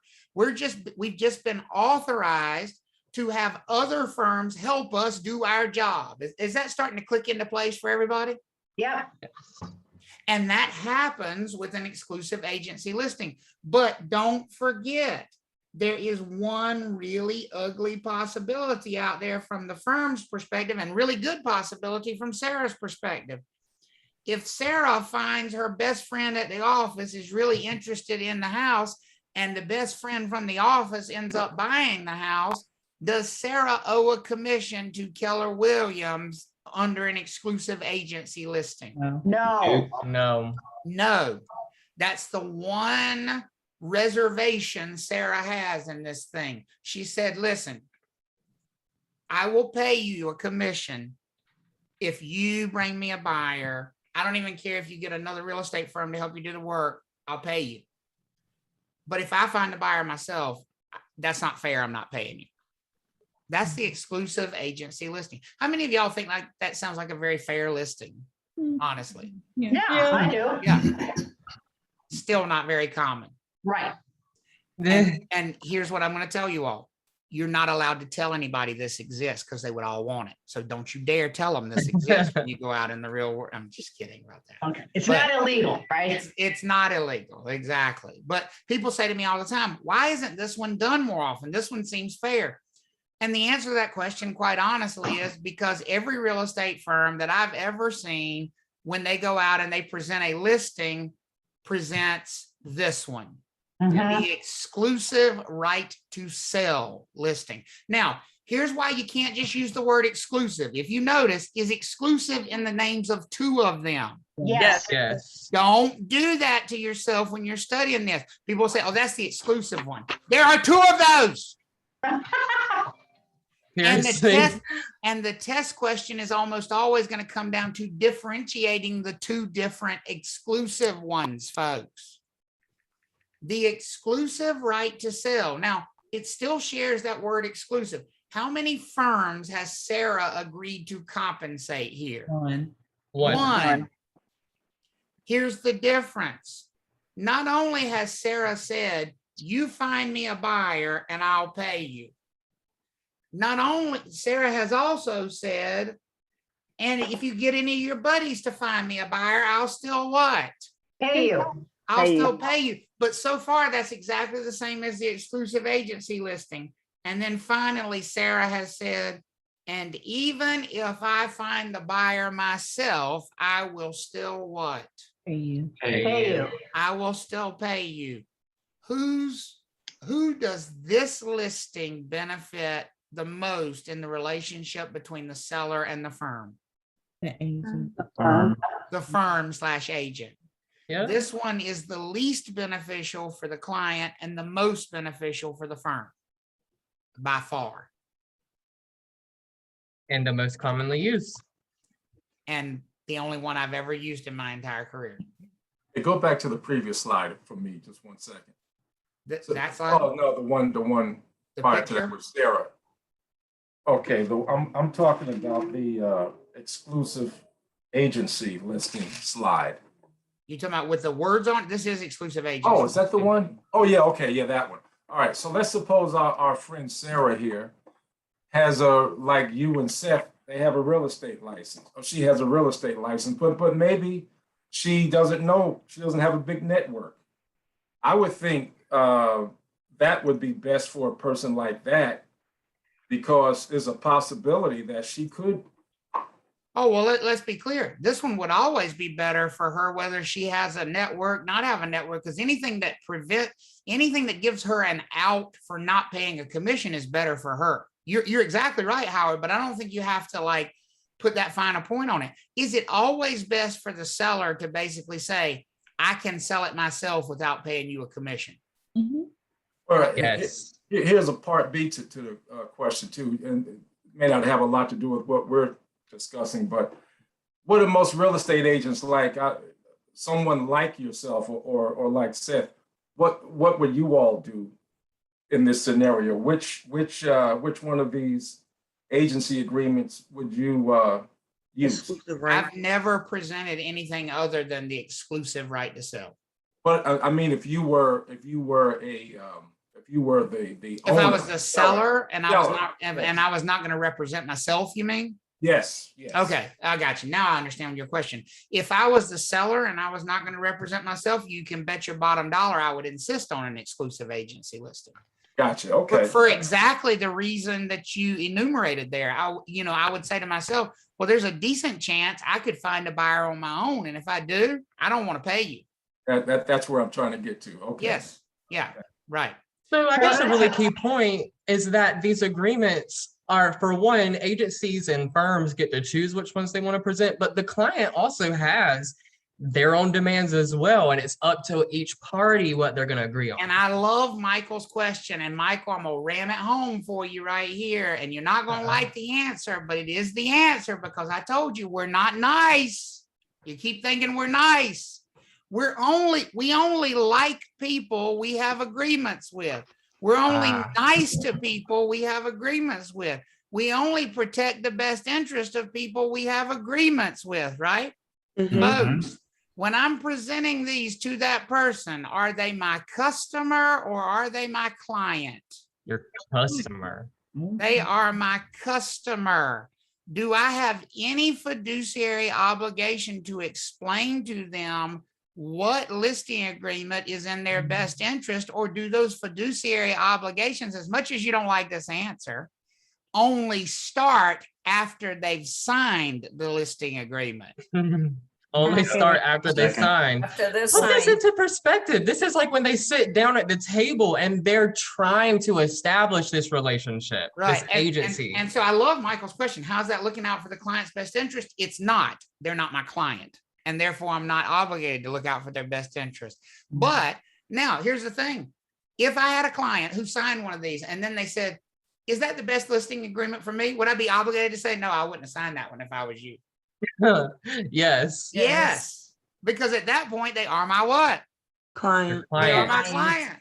But too late. You signed it. Sorry. Hey, So even though Mr. we talk Travis, about the end result of these in these slides, this is ultimately, the first thing that we have established with this client. I'm so sorry Yes. who I interrupted. I'm sorry. hey, so Mr. Travis, so exclusive right to sell listing goes back to that first, the portion that you showed of what it would look like, right? So if we sell it or cooperative or even the seller sell it, we're still going to get paid no matter what. That is correct. Okay, thank That you. is the exclusive right to sell listing.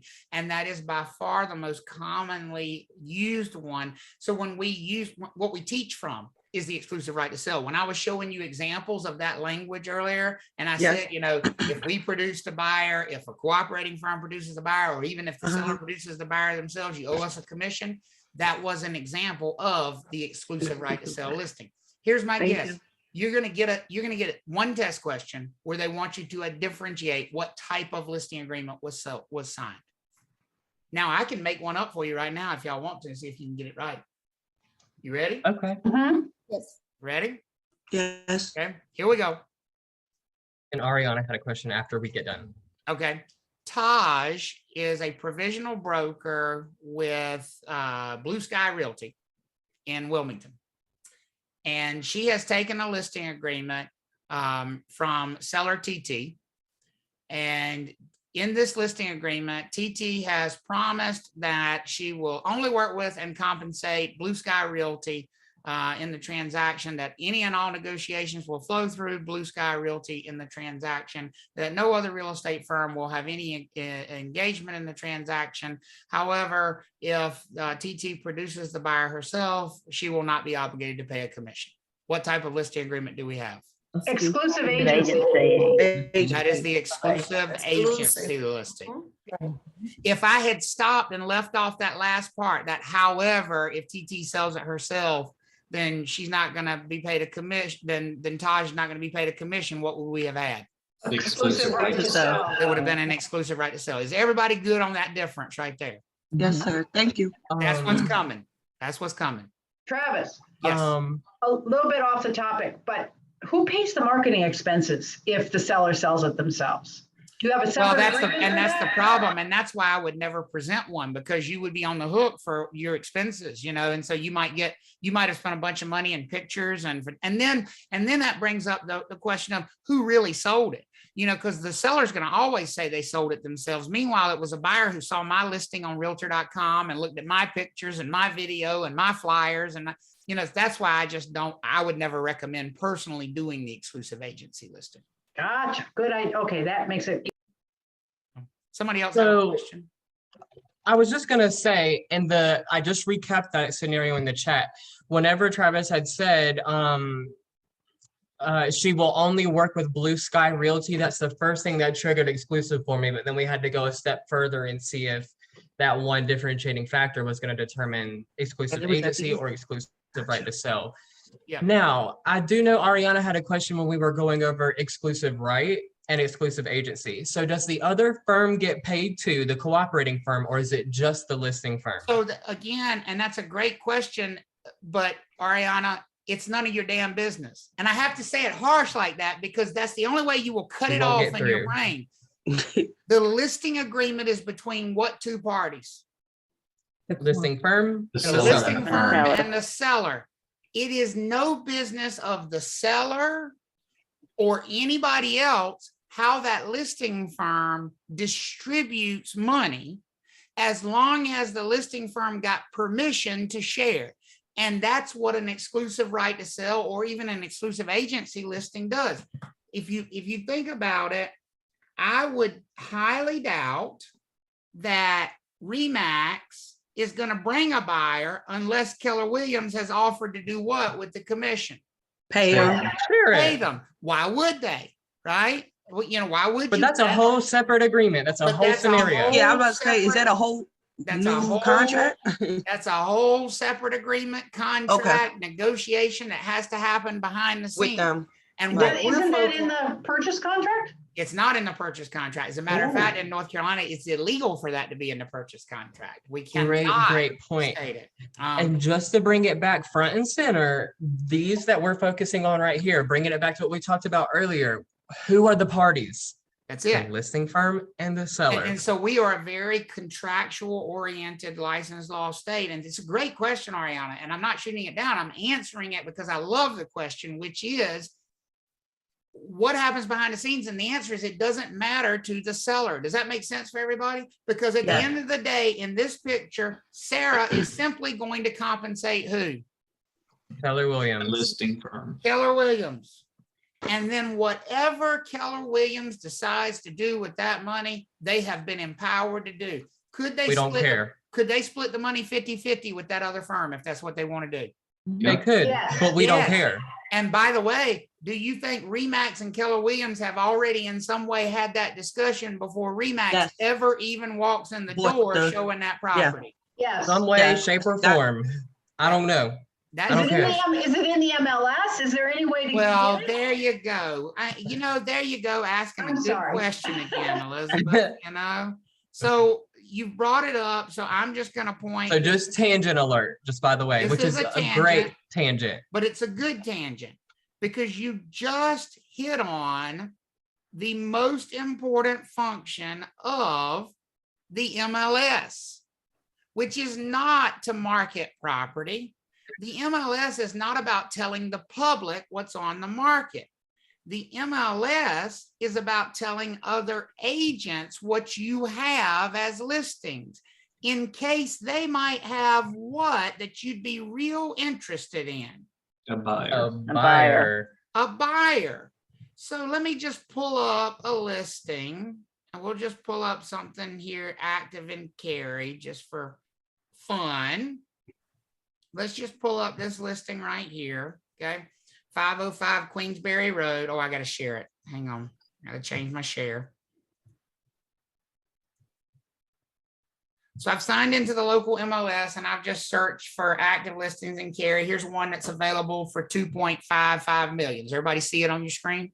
Mhm. Nice. Let me show you what the most important function of the MLS is, folks. If I scroll all the way down here to the bottom, here's what I'm going to find out about this property. First of all, I'm going to find out that it's listed by Jennifer Blanton of Fathom Realty. Everybody see that? Yeah. Okay. So we got a listing agent information right here. There's our listing agent information. Everybody good on that? Yeah. Mhm. Here's my question. Why would I help Jennifer? I don't know Jennifer. My job ain't getting Jennifer paid. Right. But- She works at Fathom. You work at Trav Talks. But, what type of listing agreement do you think Jennifer probably has with that seller of 505 Queens Ferry Road? Exclusive. Right to sell. And, oh, sorry, there you go. There you're Sarah. good. By the way, does the MLS tell us that? Oh, wow. Yes. Yes. So now we know what kind of listing agreement, which means we know that the listing firm is going to get paid no matter where Matter that what, buyer whoever- comes from, right? Mhm. Yeah. Right. So if we bring a buyer, is Jennifer going to get paid? Yes. Yeah. Yes. And we know that based on the MLS. Everybody with me? Yeah. Yeah. Why do we want to help her? And now that still don't answer why I want to help Jennifer. But if I look down here at the bottom, Yes.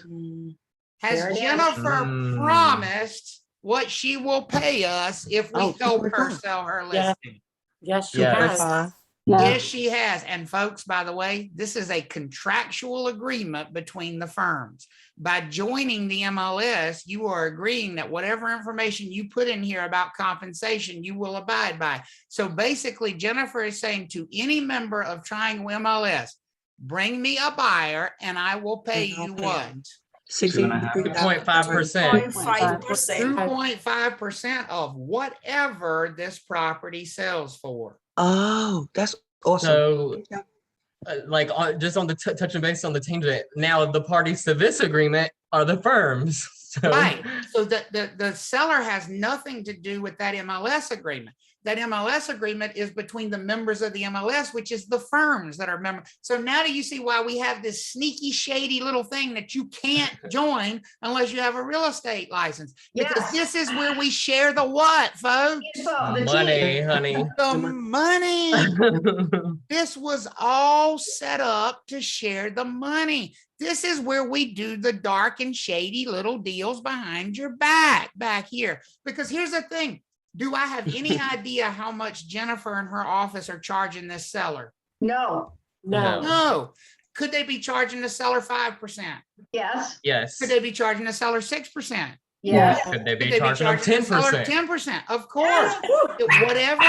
Whatever agreement they have with the seller is the agreement they have with the seller. And just like I don't know what the seller is paying them, does the seller have anything to do with this number down here? No. No. No, because that's Jennifer's money. Well, not specifically Jennifer, but Fathom Realty Fathom. money.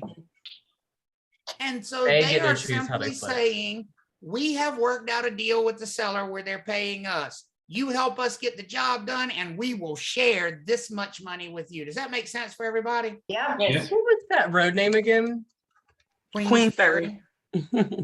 Queens Ferry I wanna Road. Is be that nosy. negotiable between firms or between buyer and seller agents? What's that? Is that negotiable? Well, I mean, you could negotiate with, but I'm pretty Oh, sure wow. Jennifer's going to stick to her guns about that because she's literally told all 10,000 members of Triangle MLS, this is what I'll pay you. It looked like there was water behind it, but it's just the way the trees are positioned on the Okay. sky. But Oh, folks, wait. that is the purpose of, it probably is. It's in McGregor Downs. Yeah. It's probably on the lake. in Oh, that is water. Beautiful. It's probably on the lake in McGregor Downs, most likely. How do we feel about that? Good. Okay. That's over there near the car lots. And Sorry. listen, getting your mind wrapped around that is behind the scenes stuff. And what we're talking about right here is the agreement between the seller and the listing firm is really important. That's why I take you on that tangent. Because the listing firm and the seller have agreed to a compensation. The seller doesn't care. Now, here's the important thing. Let me ask y'all a question. Let me go back to our friend Jennifer over here. Would Jennifer prefer to find the buyer herself?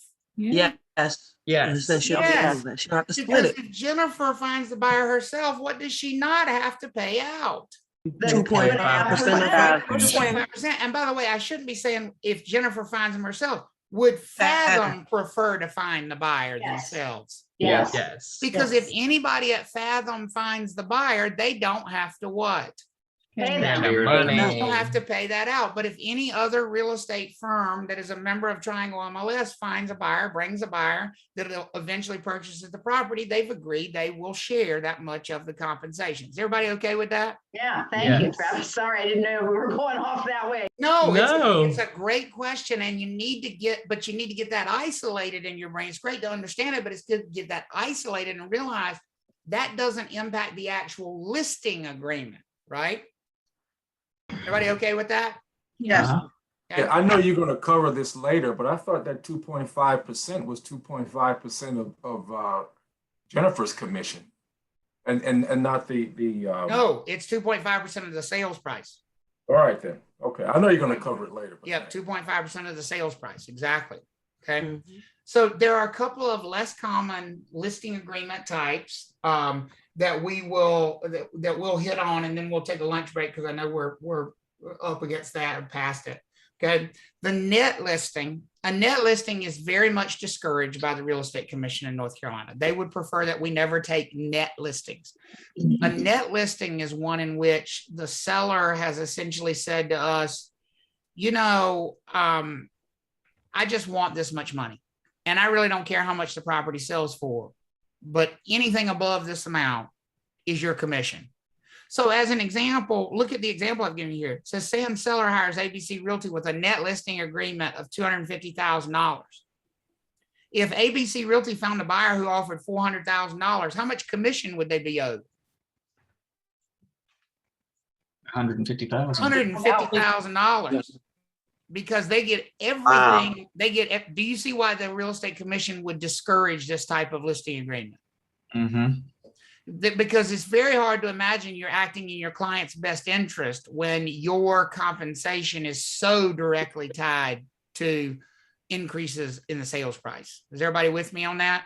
Yep. Yes. So that, but just so you're aware of what a net listing agreement is, and then limited service agreements, limited services, we can certainly offer a lower level of service, but there are some services that are non-negotiable, like disclosing material facts, giving factual information, giving fiduciary advice. Like, here's what I mean. Is the real estate commission going to care if you have professional photographers take the pictures or if you take the pictures with your iPhone 1? Do they care? No, No. No, no, right? But might a seller care? yeah, Right? So you could have a listing agreement with a seller where the seller provides the photography and therefore they pay you less money. The real estate commission doesn't care about that. Those are simply called limited service agreements. But that's For more instance. about, it's more about the services that are optional. There are lots of services that are not optional. Old car is not optional. No. No matter how much you're charging, you owe them old car. For instance, I think one that we covered in one of our previous classes is just like entering the MLS. I mean, the listing Right. into the And, MLS. you know, like the seller just hires you to put it in the MLS. Okay, well, that's fine. But at the same time, you still owe them advice, confidentiality, loyalty, all those things that you owe from old car, you still owe.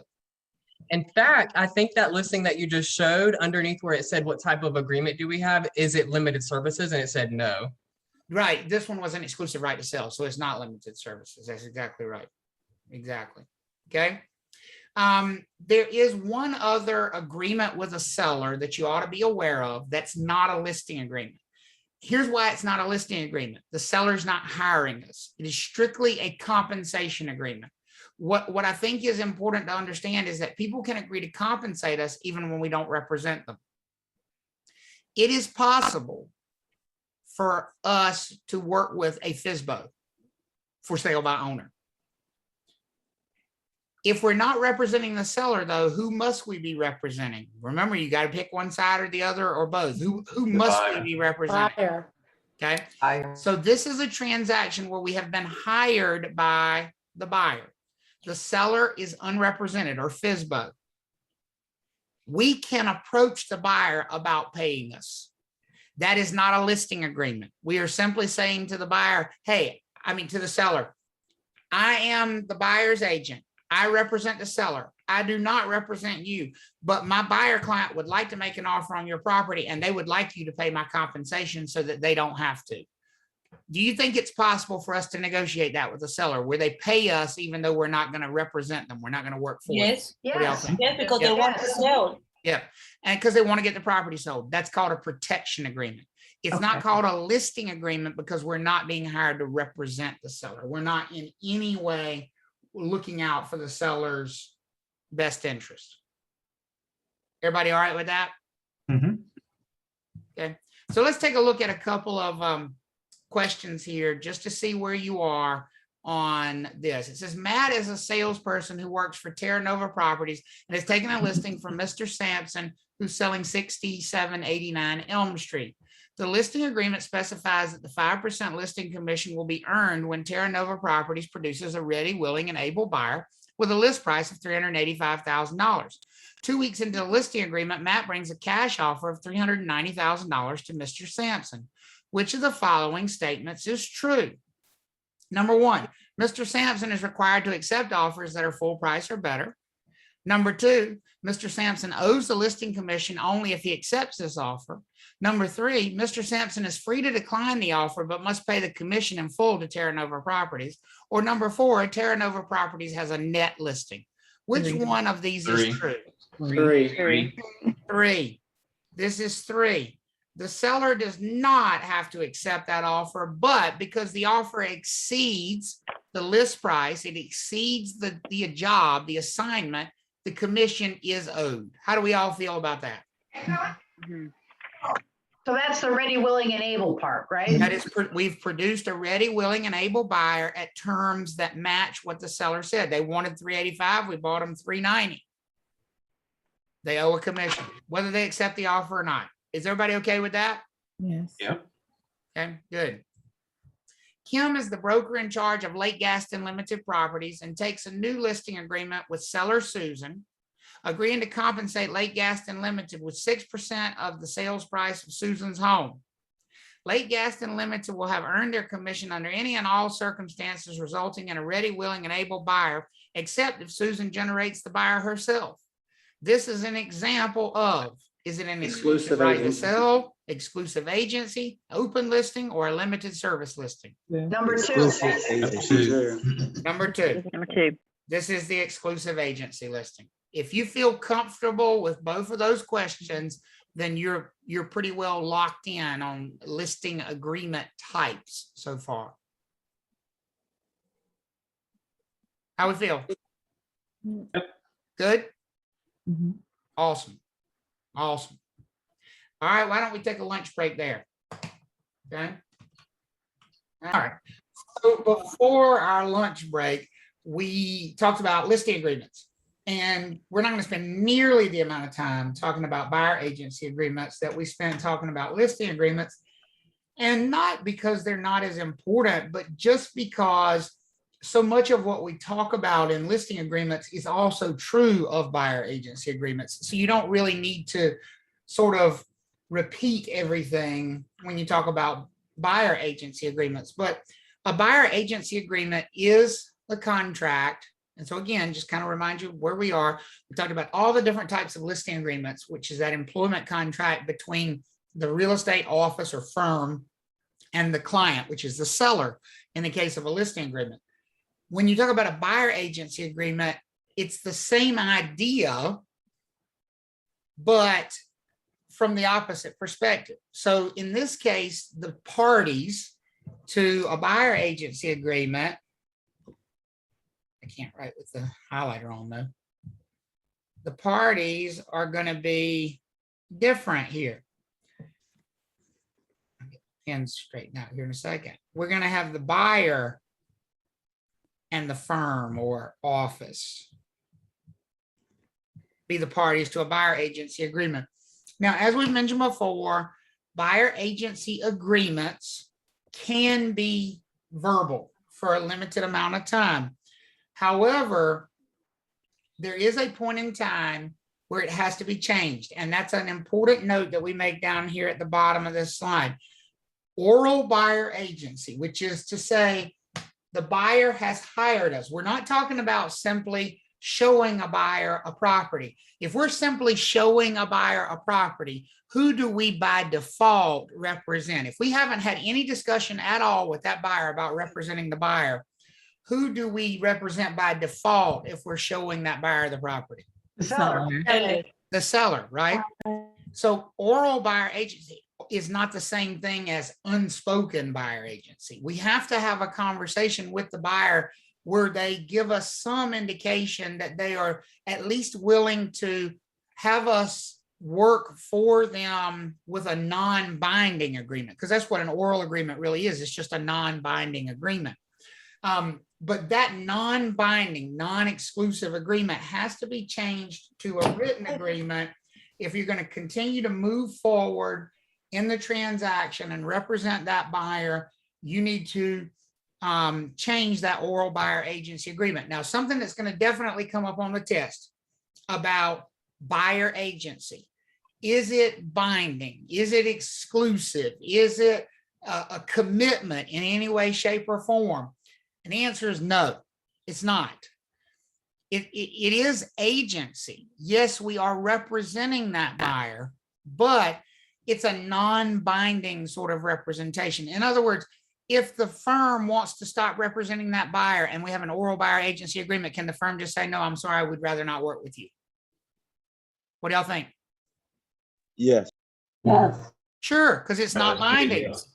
It's not binding. I don't want you to think, folks, that we have to represent people just because they want to hire us. Do we have the right to not work for a particular buyer or seller because we don't feel it's a good fit? Yeah. Absolutely. Of course, right? And so I always point it out this way when people say, well, how long do you represent a buyer before you make them have a written buyer agency agreement? I always point out to them, well, until I'm comfortable with them. Because once we sign a buyer agency agreement, not only are they committed to me, but I'm committed to them.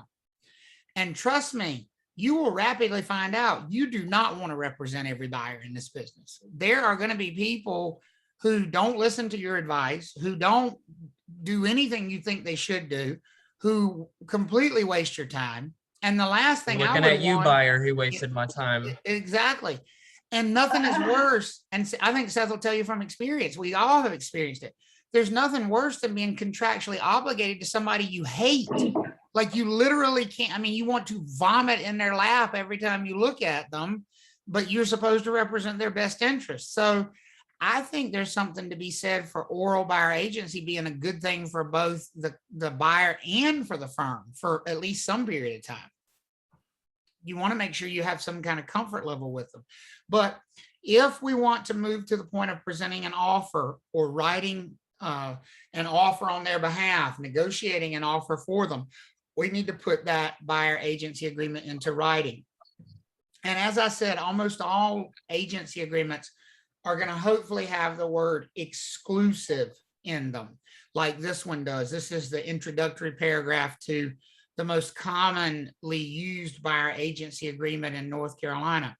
Now, just like the listing agreement, our job is not to sell the property. Our job is not to close with a buyer agency agreement. Our job is to find a property that is acceptable to the buyer. So with the listing agreement, our job is to find a buyer that's acceptable for the property. And for a buyer agency agreement, our job is to find a property that's acceptable for the buyer. Does everybody see the yin and yang of that, the flip side, depending on which party you represent? Everybody good with that? Yes. Now, I cannot stress this enough. You want to understand that if this agreement, let's say this agreement's being signed today, and it's between Betty Buyer and Trav Talks.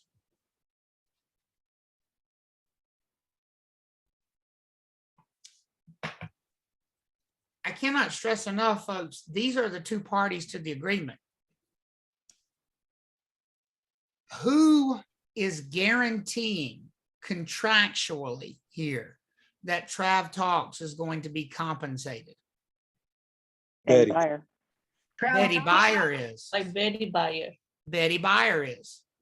Now, as we talked about before the lunch break, when we looked at the MLS listing on that one property, it is very common that a buyer's agent would be compensated by the listing firm sharing some commission with them. And if and when that happens, the buyer doesn't have to worry about paying us.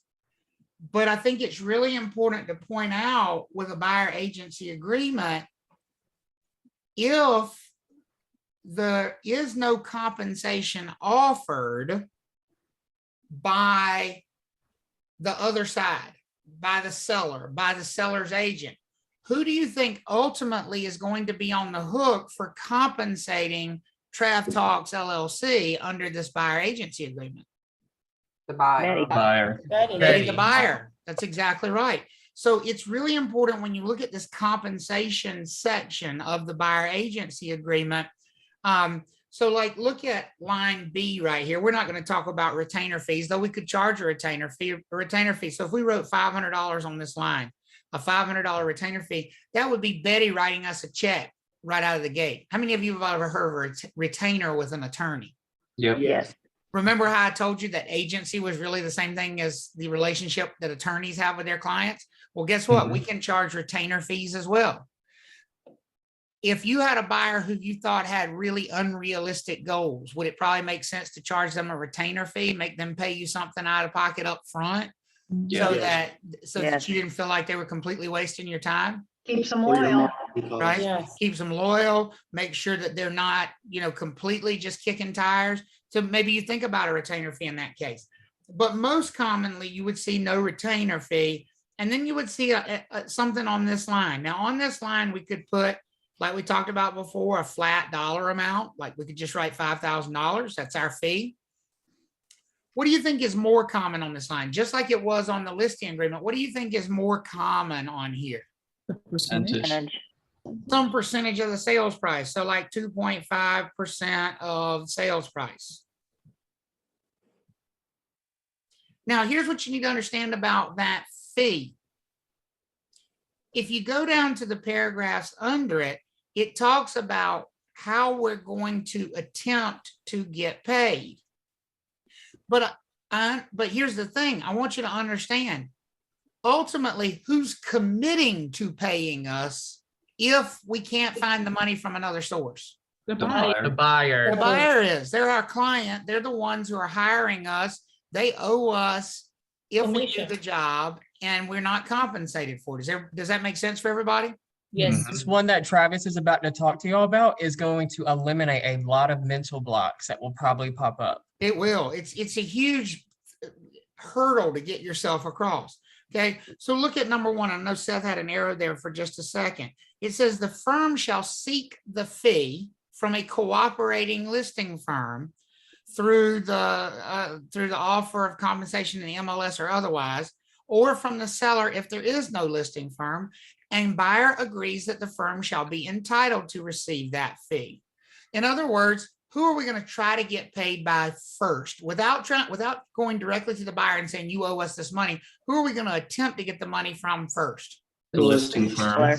From either the listing firm Or the seller. Or the seller. or the seller themselves. That's what that paragraph says. That's our first stop to try to get paid. Is everybody with me on that? Mhm. So we're going to try to negotiate whatever we've decided we're going to charge for our services. We're going to try to negotiate and get it first from either the listing firm or from the seller. Everybody good with that? Yeah. Okay. Number two says, if the buyer purchases a property where the compensation offered by the listing firm or by the seller is less than the fee, or where no compensation is offered by either the listing firm or the seller. Look at this next statement over here, folks. Buyer and firm agree that the buyer will pay the difference between the fee and the compensation offered. In other words, if we can't get the money from the listing firm or the seller, Mrs. Betty Buyer, you agree to do what?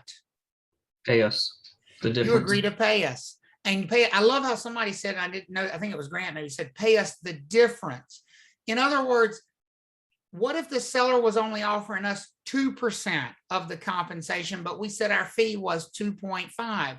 Would Betty owe us the entire 2.5, or would Betty just owe us the difference between 2 and 2.5? Just the difference. She's got to make up the difference. Does that make sense for everybody? Mhm. She's got to make up the difference. And notice here, because I want to point this out, because I've had people say, oh my God, that's so unfair to a buyer. It says firm will timely inform buyer if the compensation offered is less than expected. In other words, we will tell you, buyer, if we expect that you're going to have to pay us. When do you think is the most appropriate time to probably inform that buyer that, hey, you would have to pay my commission if you bought this property? Before they made an offer or after you let them make an offer? Before. Before they make an offer. Before they make an offer. Because before they make an offer, they need to understand if they purchase that property, not only are they paying that purchase price, but they also would have to pay your commission or some part of your commission. So he didn't come home. Everybody okay with that? Yeah. Mhm. Okay. And then the next paragraph, which we won't spend much time on, says basically if there's a bonus or any sort of additional compensation offered, then the buyer will allow us to receive it. In other words, what if we showed them a property that the seller was offering 3% of the sales price? Could we accept the 3, or would we only get the 2.5? And the answer is we would get the higher amount. It says there in number 3 that if the amount being offered by the other side is more than the fee, they'll let us accept whatever that number is. But we would also let them know about that. And the reason, and that'll show up on a test too. Always disclose your compensation prior to the buyer making an offer. Because if there are, think about it this way, you could show 5 properties and each one of them could have a different compensation offered. Do you think the buyer might want to know if the compensation you were being offered on one was more than the compensation you were being offered on a different one. What do y'all think? Yep, Yeah. because they all think you're just in it for the money. Right. They may exactly think that your guidance, your advice is somehow slanted based on what you're being paid or not being paid. Okay. How we all feel so far? Pretty good? Good. Okay, good. So let's take a look at this image. And this is something we talked about before lunch, but I want to make sure you understand it now as we start to get into the math of calculating commissions and dealing with it. This is how your most common transaction sort of looks as a visual.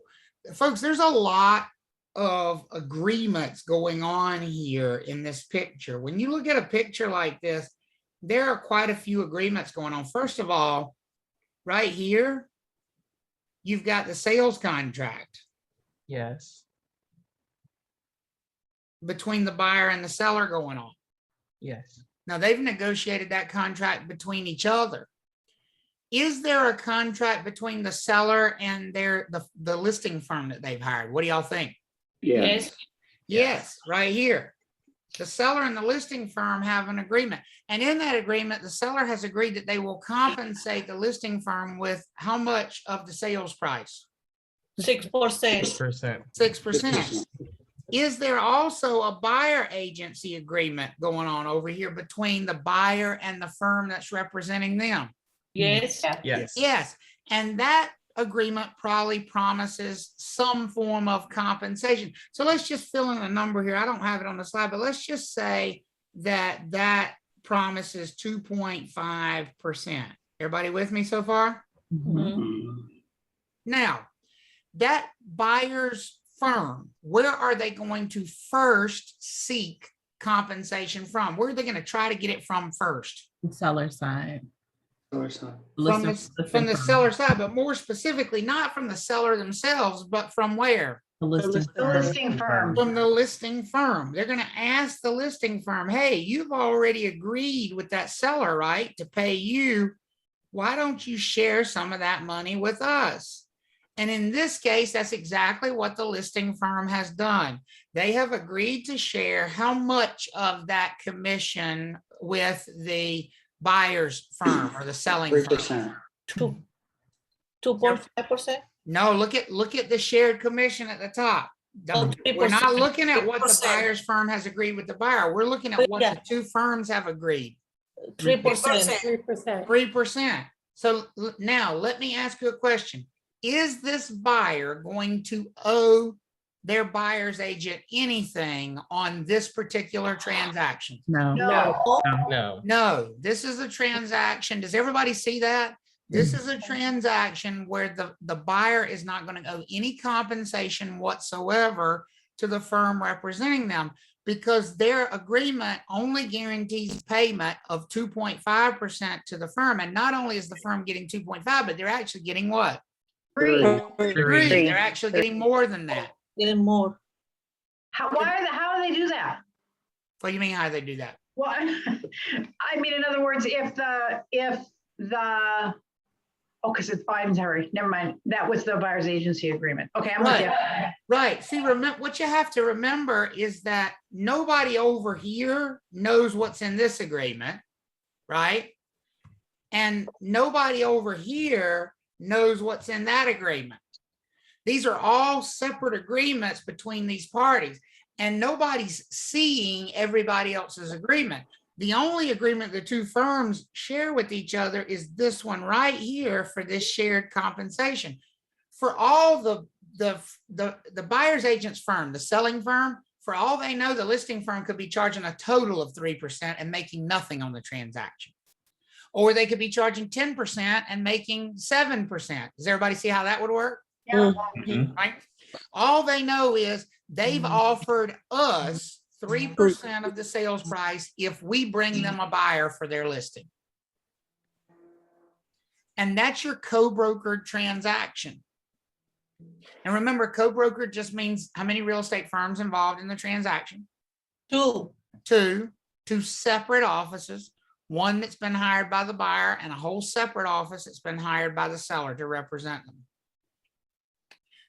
How do you feel looking at that diagram? Does that, I mean, visually, does that help you get in your mind just how many? So just looking at that, by the way, how many different agreements do we have going on 3. in that picture? 2 agreements. 3. 3. We I have see 3. 4. I see 4. Yeah, 4. I see 4. 4 The firm. Four. with the commission share. Or Oh, the sales contract. I see number 1, the listing agreement right there. Number 2, the buyer agency agreement. Number 3, the sales contract. And then number 4, the co-brokerage agreement up there. Got it. You tricked us. okay. Ah. Who would pay the buyer's agent if the buyer's agency agreement was 3%, knowing that the co-brokered If the commission- buyer's agency agreement is what? 3. If 3 is what's being offered. So if the Yeah. buyer agency agreement said 3%, then 3% covers what's being offered. See, But- you used a phrase there I want to eliminate. What's that? Knowing that nobody knows what anybody else's agreement is here, Howard. Well, I They guess I only- should have asked you like this, who would pay that buyer's agent if knowing, and they wouldn't know what the commission is in the shared scenario. So how would who would pay the buyer's agent if the commission was 3% between the buyer and the buyer's agent? In addition to that, the co-brokered commission was 3%. No. I'm glad you asked it. Now I'm gonna come over there and slap you on top of the head. Okay. No.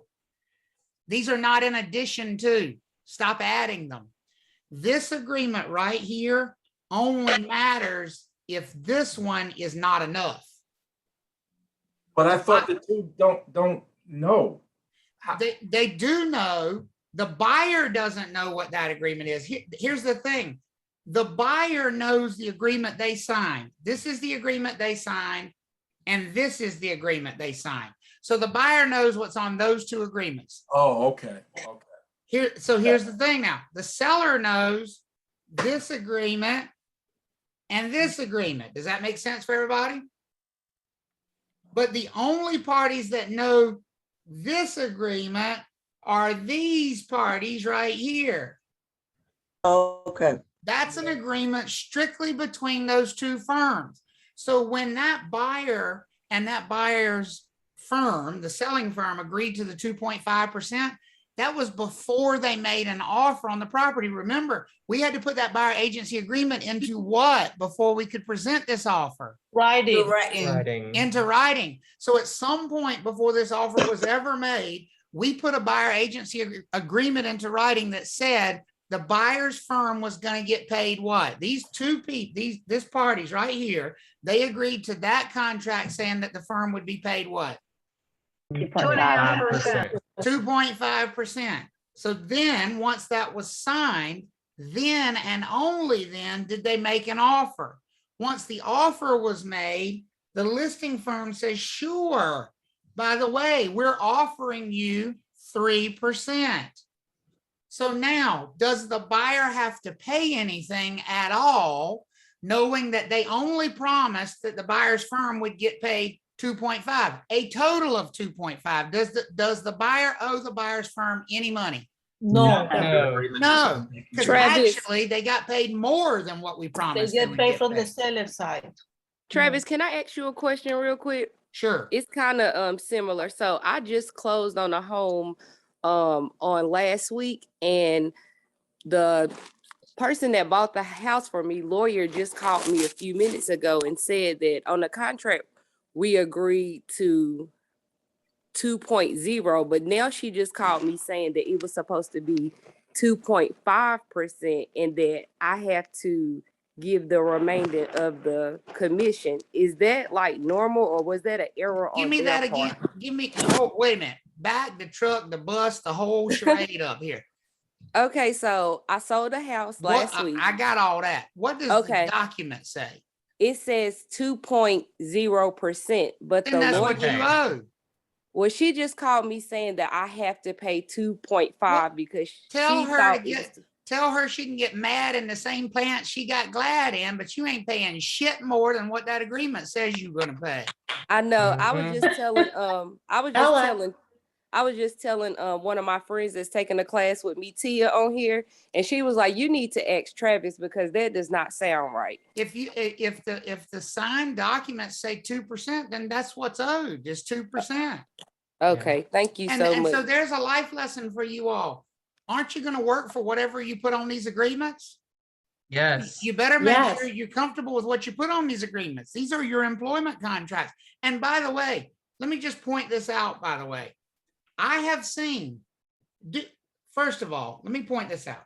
In our business, it is very common that the commission is paid like this. And in this case, are we clear that the buyer's never going to pay a commission? Does everybody see why the buyer would not pay a commission here? Yes. And in our business, folks, that is very common. Is everybody with me on that? But because it's become so common, agents, when they fill this thing out, have gotten lazy.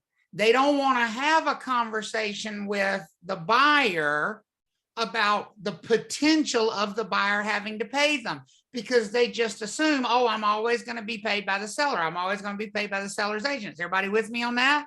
Yep. Yes. So here's what they'll do. They'll say, oh, I would never charge you a commission, because they know in the back of their mind, it's very likely, because even if you put 0 on that line and they offer you 3%, are you going to get paid the 3%? Yeah. Yes. Yes. But here's the whopper. What if they want to buy a house where the compensation offered is 0, and you have put on this line that you're willing to work for 0? Do That's you what you think. have to represent this person in this transaction at that point? Yes. Yes, But- because but- you signed a and for free. contract For 0, right? for 0. So No, you thank better you. put a number you like on this line, because just because it's common that you're going to be compensated by the other side as a buyer's agent, is it a guarantee? No. No. How about if they want to buy No. a FSBO? How about if they want to buy a FSBO and you call the FSBO and the FSBO says, I ain't paying you nothing. You Then better you hope suck you the got, suck. you better hope you got Mhm. some, because here's the thing. If I've already got this buyer agency agreement filled out like this, and I call that FSBO, and they say, yeah, you can show them the property, but I'm not going to pay you anything. Am I not going to go right back to my buyer and say, listen, I had a conversation with the seller, and they're happy for us to schedule a showing, but they're not happy to pay the commission. So just as a reminder to you, if you were to buy that property, you would also have to pay our firm a 2.5% commission. So do you want me to schedule that showing, or do you want us to move on to another property? Could we have that discussion with that buyer at that point? Yep. Yes. Absolutely. But folks, if we put 0 on this line, guess what your buddy's doing? Struggling. Working for For 0. free. You're working for free. So I'm clear on the example that our colleague gave of her house. So the attorney called her and said that, was it a typo, or did the listing broker not read it correctly and came back to the attorney and said, no, you need to go to the seller and get more money, or where is that? Yeah, I don't know. I don't know what the backstory was there. Even if it was a typo, though, that it still sucks to suck. Right, like, exactly. It not her does. problem. Ain't that the Not her truth? It sucks problem. to suck. Exactly. Not your problem. You Not signed your the one that said problem. 2%. Just throwing it out there. SOL. You are SOL. Exactly. Yeah. When you're filling out a buyer agency agreement, is it best to put a lower number, maybe a 2.5, if in the normal market everybody's getting just 5%, or do you stick to your guns? It is best to put whatever minimum number you're willing to work for. This is essentially the minimum number you're willing to work for. If you're willing to work for 2%, then put 2% on there.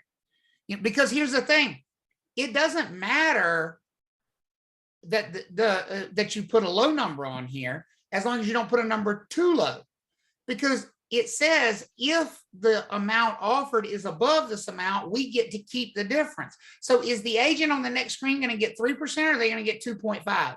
3. What do y'all think? And that They're answers gonna right. They're going to get get 3. On the next screen, they're going to get 3, even though their agreement says what? 2.5. 2.5. So my answer to that, That's the minimum. right, my answer is put whatever your minimum is, whatever the minimum amount you're willing to work for. And if you get paid more than that, great. Okay, But make sure you got your minimum on there. gotcha. Okay. How do we all feel about that? Good. Okay, good. So that's a buyer agency agreement. And it will be different for every agent. For example, for me, I no longer put a percentage on here. And I'll tell you why I don't put a percentage there. Because when you put a percentage there and somebody comes along and wants to buy $100,000 house, you got to represent them. Now, listen, it's not that I'm a snob. I love I'm people. kidding. It's not that exactly. It's not that I don't love people buying $100,000 houses, but in my market, do you know how hard it would be to find somebody a $100,000 single family house? We don't find it anymore. I mean, it's easier to win the Powerball, folks. Oh my gosh. And so even if I put 2.5% of the sales price on here and they bought a $100,000 house, that'd be a $2,500 commission. And I know I'd probably have to make 50 offers before we finally got one under contract. You'll be doing more work than a $500,000 home. Way to be more. honest. And so I've just started putting, I'm gonna tell you what mine say. And this is just because it's everybody's got their own personal. Here's what mine says. That's my minimum, period. I will not represent you as a buyer's agent for less than that. Now, that's Travis being in the business and knowing his stuff, which anybody could do that in about a year or so if they wanted to, like, you know, hone in on their craft. But someone like me, you know, I'm just kind of like floating around doing my thing. I'm not really comfortable and putting so that. a perfect example of that is a transaction that Seth helped me with. And yes, he got paid a referral fee on it, but we had a buyer that we represented in closed in Governor's Club not long ago. And their buyer agency agreement said $5,000 because that's what I put on all my buyer agency agreements. That's my minimum. But their ended up purchase price ended up being $900,000 and it was a 3% commission. It was a $27,000 commission. So did I only get 5,000 or did we get the full 27,000? Yeah, the full 27. Full We 27. got the full 27,000 because More than your minimum. That's what was offered by the listing firm. And the buyer agency agreement says they're only guaranteeing to pay us whatever the minimum is on that line, but anything above that, we're still free to accept. Is everybody okay with that? Now that I think about it, I don't think I ever got that referral fee.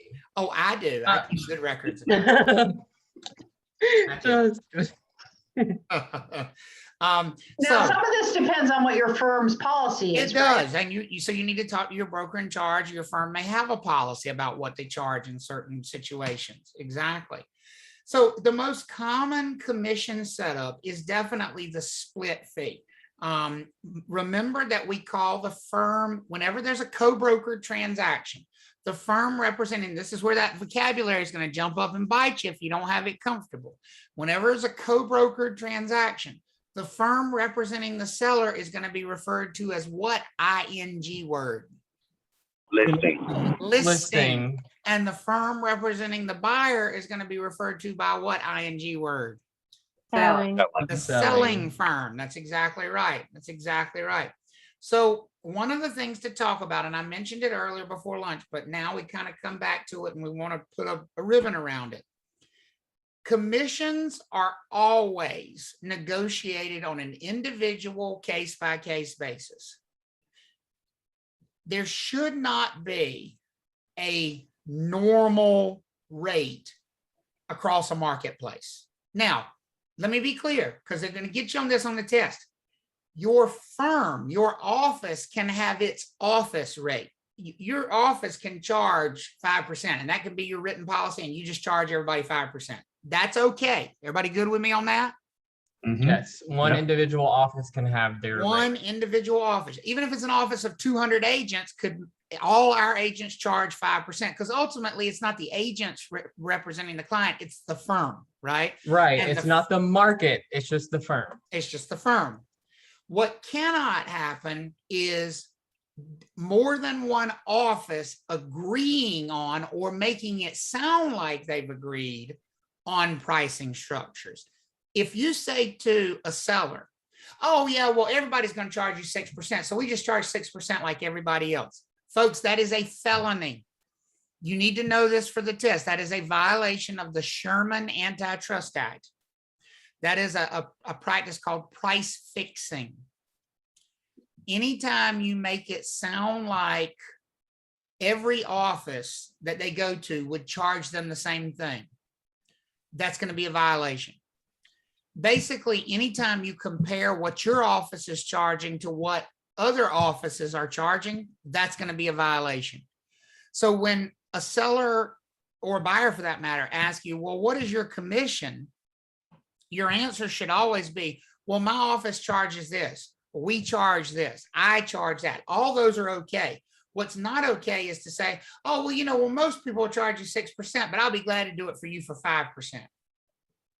Because it's not true that most people would charge 6%. You don't know what most other offices would charge because you haven't talked to all of them. Does that make sense for everybody? Mm-hmm. Yes. Okay.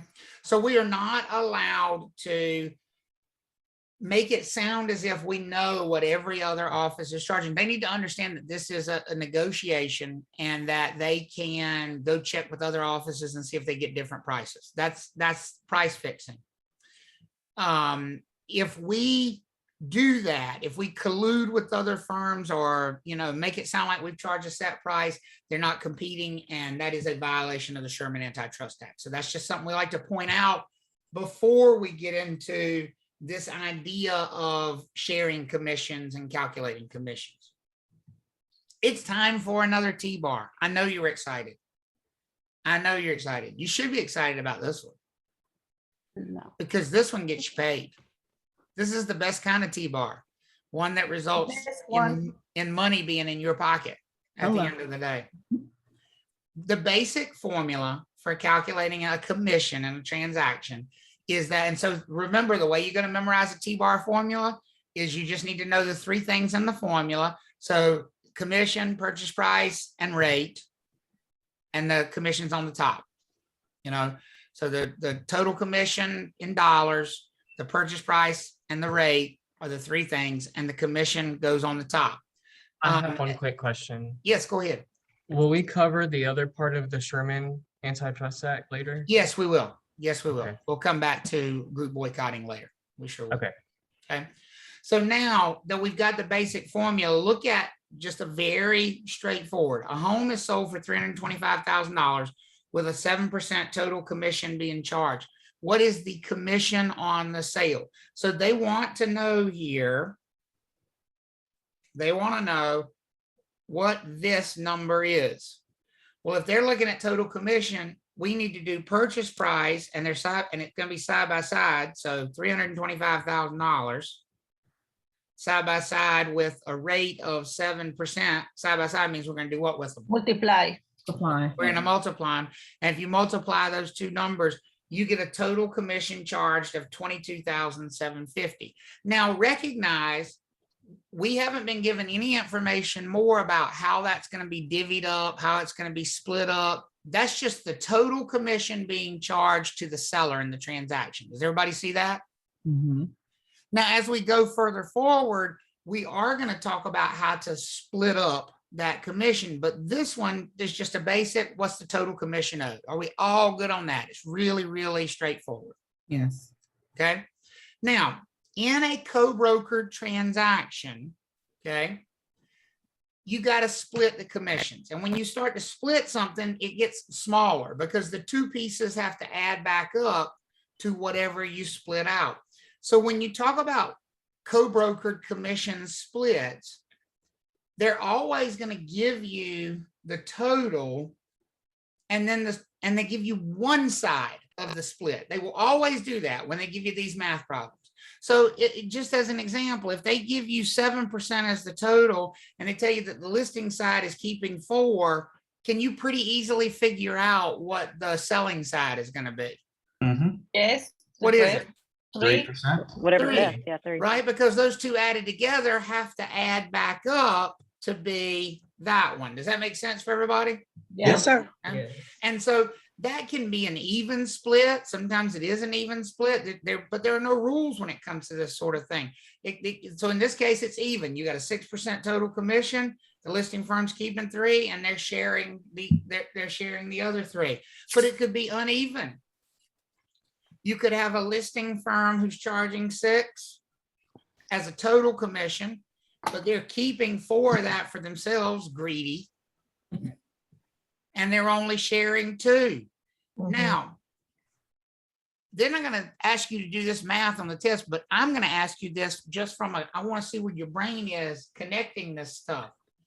Does this mean that the buyer's firm, the selling side, is 2% the maximum amount they could be making in the transaction, or could they be also charging the buyer for some additional compensation if they wanted to?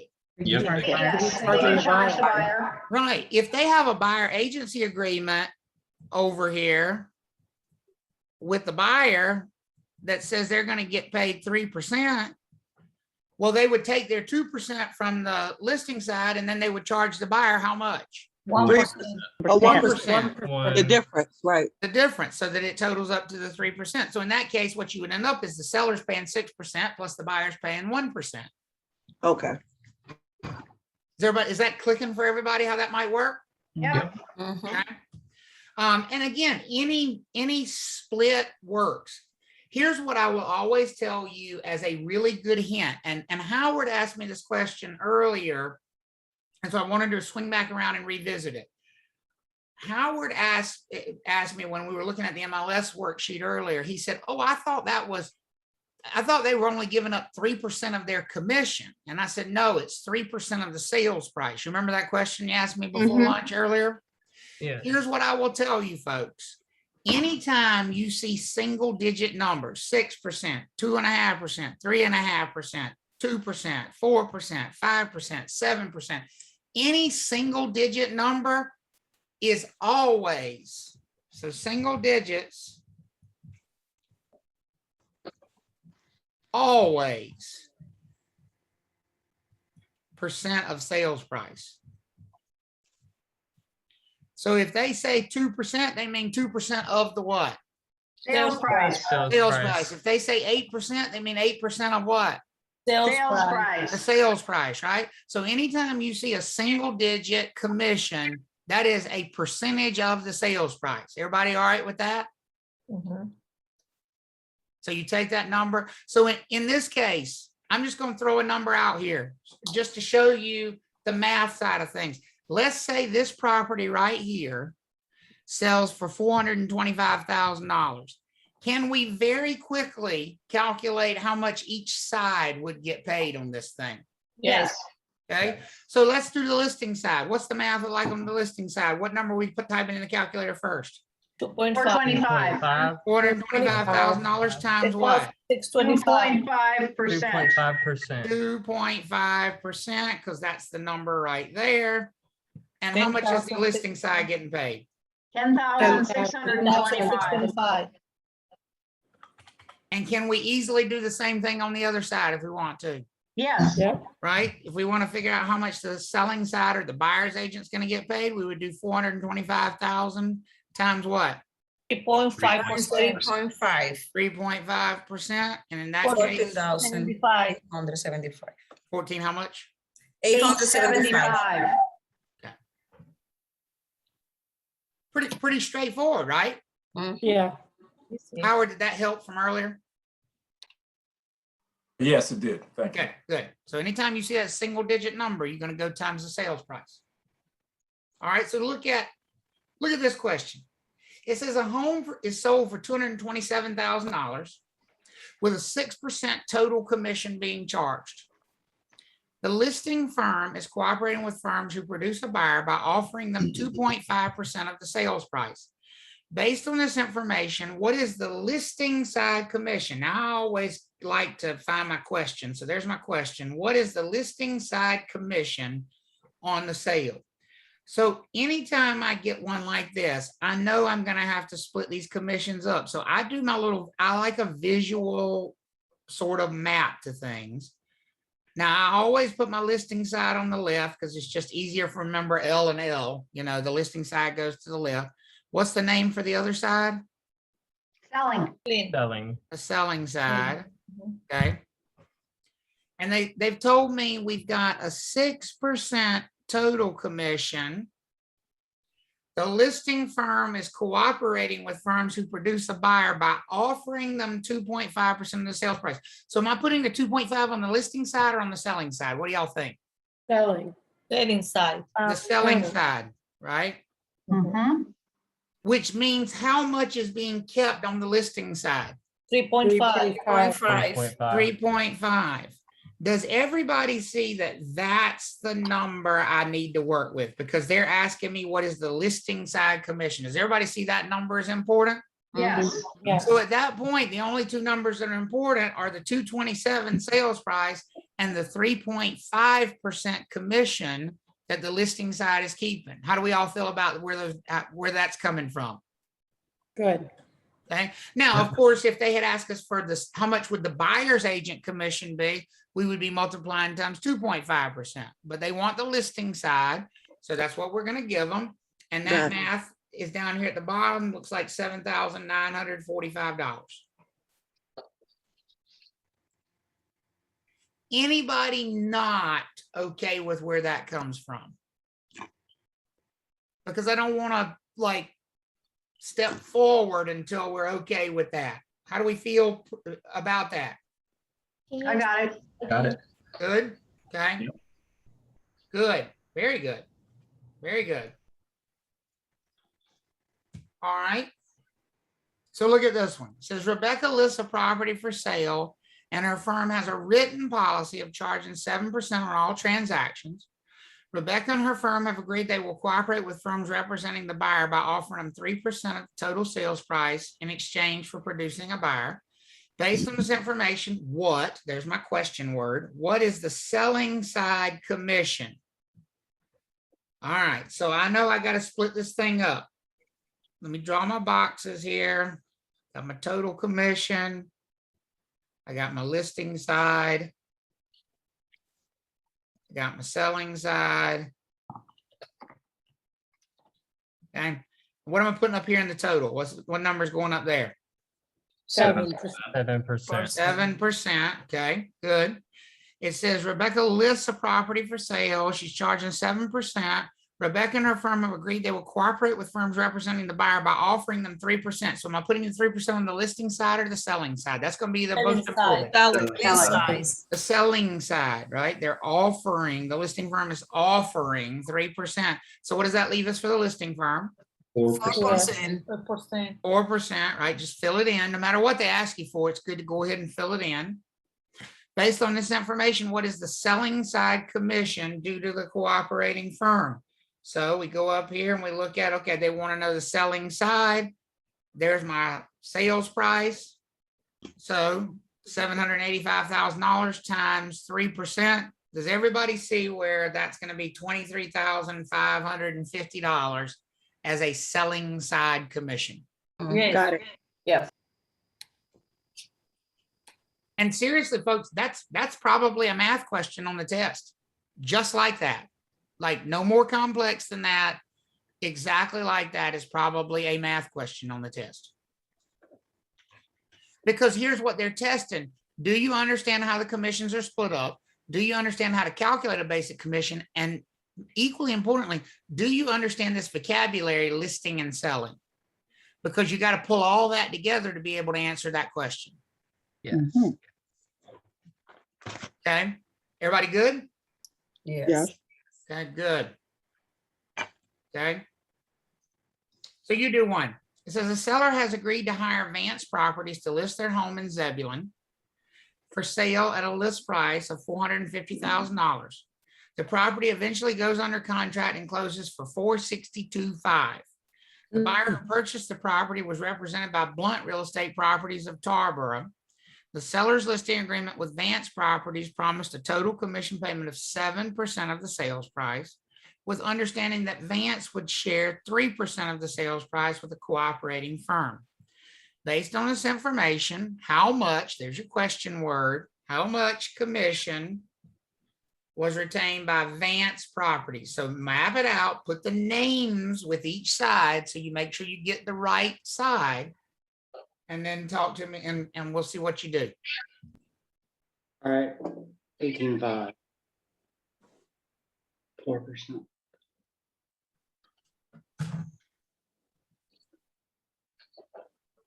Mhm.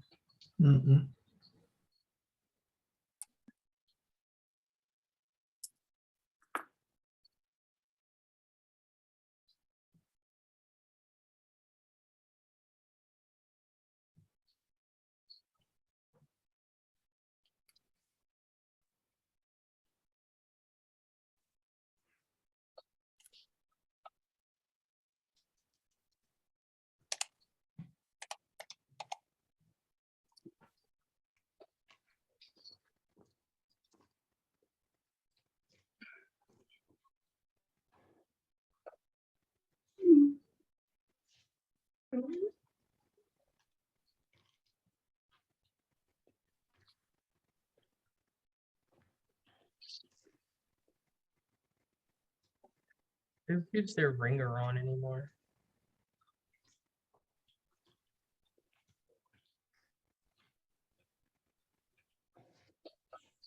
$18,480.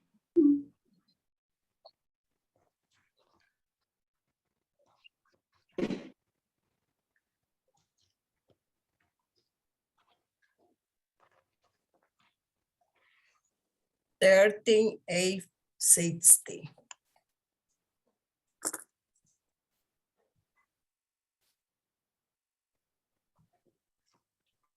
Let's talk about it. How many of you agree with what I have highlighted? How many of you agree that we're going to be talking about Yes. 4% of the sales price? Yes. Yes. Did everybody get to that point? Yes. Yes.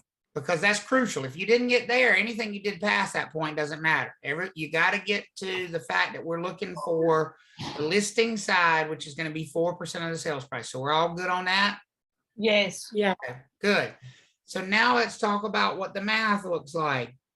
When we are calculating a commission, it says the home was listed for sale at 450 and goes under contract and closes for 462.5. Which one of those two numbers matters, folks, for us with the commission? 462.5. Closing price. 462.5, because commissions are based off of sales Sales price. prices. So our math is going to look like 462,500 times 4%. 18,500.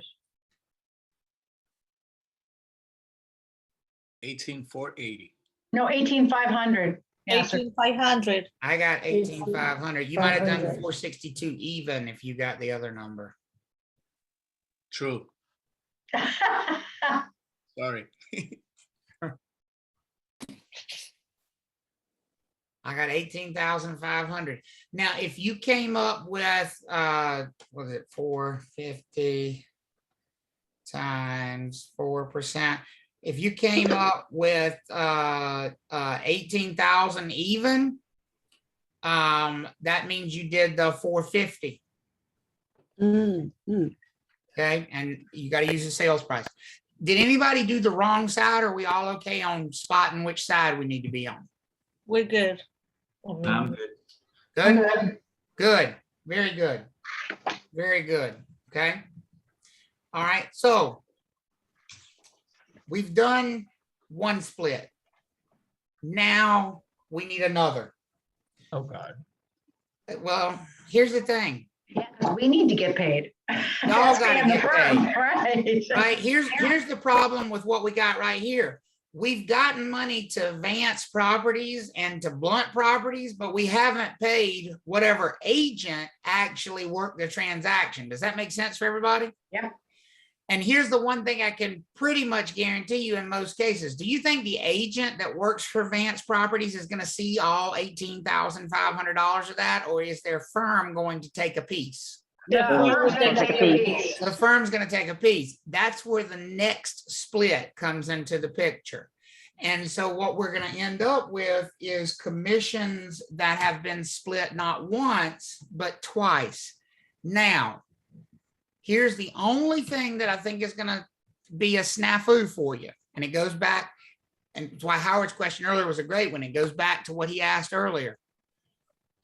When do I multiply? When is it a percentage of the sales price? And when is it a percentage of the commission? When you see the splits, when they bring it all the way down to the agent level, you're going to see big double-digit numbers. When you see big double-digit numbers, you're not going to multiply times the sales price. I'm going to show you how to do it here in just a second. But let's just be clear. No commission is ever going to be 40% of the sales price. No commission is ever going to be 60% of the sales price. No commission is ever going to be 25% of the sales price. When you see those big percentages, do not multiply those times the sales price. Which commission percentages get multiplied times the sales price? Single digit ones, little ones less than 10, small ones, those get multiplied times the purchase price or sales price. These big numbers, I haven't told you yet how to do it. Don't worry about how to do it. Just know for sure, don't ever multiply 60% times the sales price. That's crazy. Nobody gets paid that kind of a commission. That's insane. It's not going to happen, and it's not going to show up like that on a test. Is everybody okay with that? Yes. I can assure you, if you're doing it that way, you have read something wrong, because those big percentages are not going to get multiplied by the total. Here's the other thing to remember. When you're dealing with big percentages, they are always out of 100%. So if they tell you that the listing firm is keeping 60% of the total commission, what's the last half of that sentence that is left unsaid? The selling 40%. firm gets what? 40%. Gets 40%. There you go. Because the two of them added together always have to add up to be what? 100. 100%. 100%. How do we all feel about that statement so far? Everybody okay? Mm-hmm. So now I want you to look at this, which is called the commission tree. I will tell you that this, when I die, will probably be my lasting greatest contribution to real estate, as sad as that may sound. This is something that I schemed up years ago because people really struggled with these very involved commission split questions. If you draw this tree out, and it's not nearly as complex as it seems. I mean, here's what I literally do. I write it down like this: sales price. And then I draw an arrow and I say commission. And then I split that into listing and selling. And then each side of those I split into list firm, list agent, and selling firm, selling agent. Does everybody see what I'm talking about? It's not that complex. You're just split. I'm sorry. You could get it patented. Yeah, I should. So you're just splitting out the transaction. So ultimately, how many pieces are we splitting this commission into if we were counting? 1, 2, 3, 4, 5. It's 5. Just Six. what? 6. 4. Just 4. Just Four. 4. Because these two are all that one. Oh, gotcha. Okay. Yep, 4. And these two are that side. Does that make sense for everybody? Mm-hmm. So ultimately what we're doing is we're taking one commission right here and splitting it into 2 pieces, right? And then each one of those 2 pieces we're splitting into what? 2 pieces. 2 pieces. So we end up with how many total commission pieces?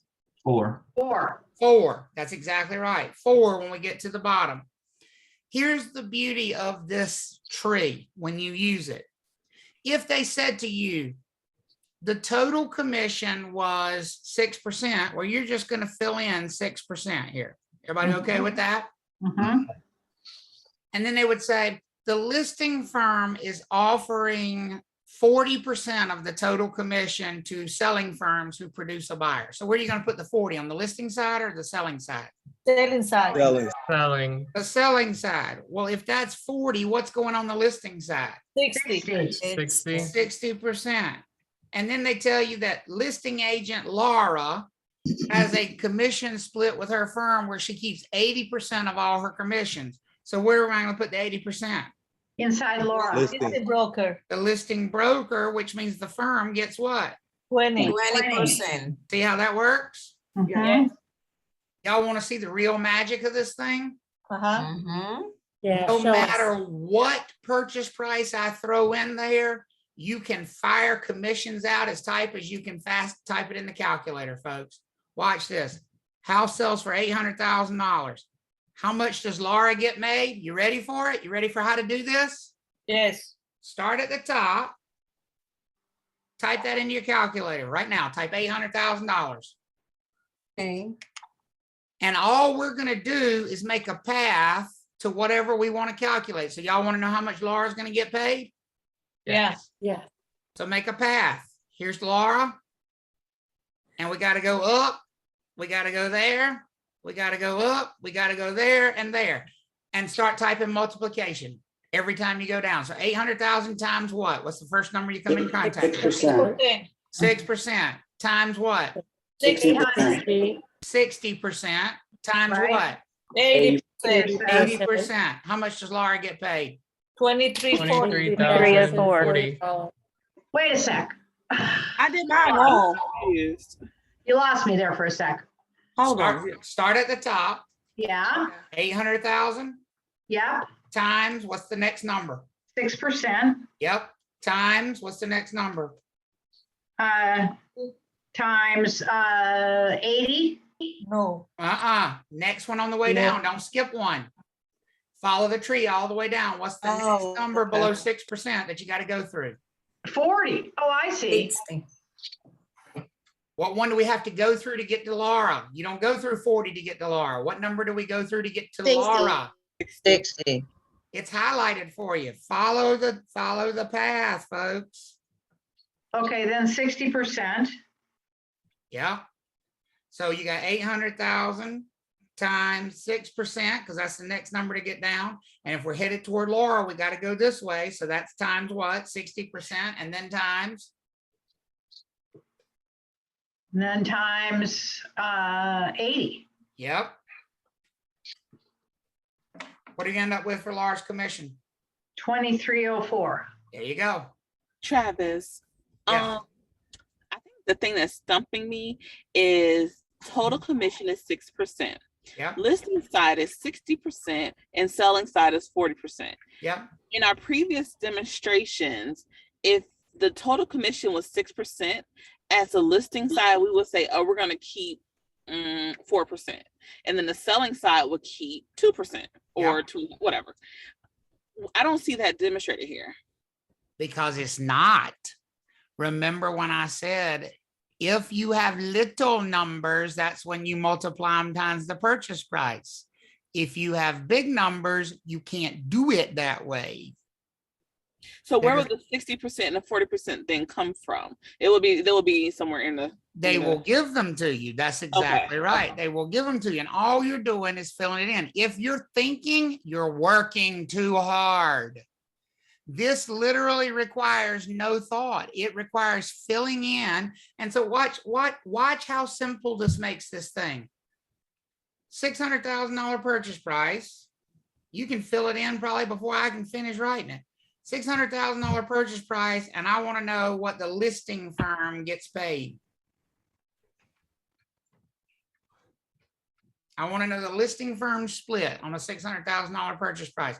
Follow the path until you get to the listing firm. 4,320. $4,320. That's what I got. Yep. Yep, me too. 4320. That's what I got. How much thought did it take? 0, maybe 1%. No, I'm pushing the buttons. That's all it is. And that's all it will be, because here's the thing. Look at what one of these actually looks like as a test question. When you see that, if you don't have a tool for dealing with it, you are going to be completely overwhelmed by the number of percentages and numbers. I mean, read this. Travis is listing 123 Main Street and it sells for $400,000 with a 6% listing commission. His firm, URE, cooperates with firms representing the buyer by splitting the total commission and offering 50% to selling firms who cooperate with them. Travis gets 75% of all commissions earned on his transactions with the firm. What is Travis paid? If you don't have some type of a tool to deal with that, folks, you're going to have a heart attack and vomit all at the same time. That's true. But here's the thing. Once you've got this tree, can we simply fill those percentages in and map it out and then just punch numbers into a calculator? What do y'all think? Yes, it's easier. See, if you look at this thing, let's just look at what we've got right here. It says Travis is listing 123 Main Street and it sells for $400,000. Well, I'm just going to write the 400,000 over here. Does everybody agree that I can do that? Yeah. Okay. With a 6% commission, can I just write 6% right here? Yes. Yep. His firm, URE, cooperates with firms representing the buyer by splitting the total commission and offering 50% to selling firms. Now, don't try to do the math. Don't try to convert that to 3%. Just write 50%. And so what's the other side going to be? 50%. Also 50%. Everybody with me so far? Yeah.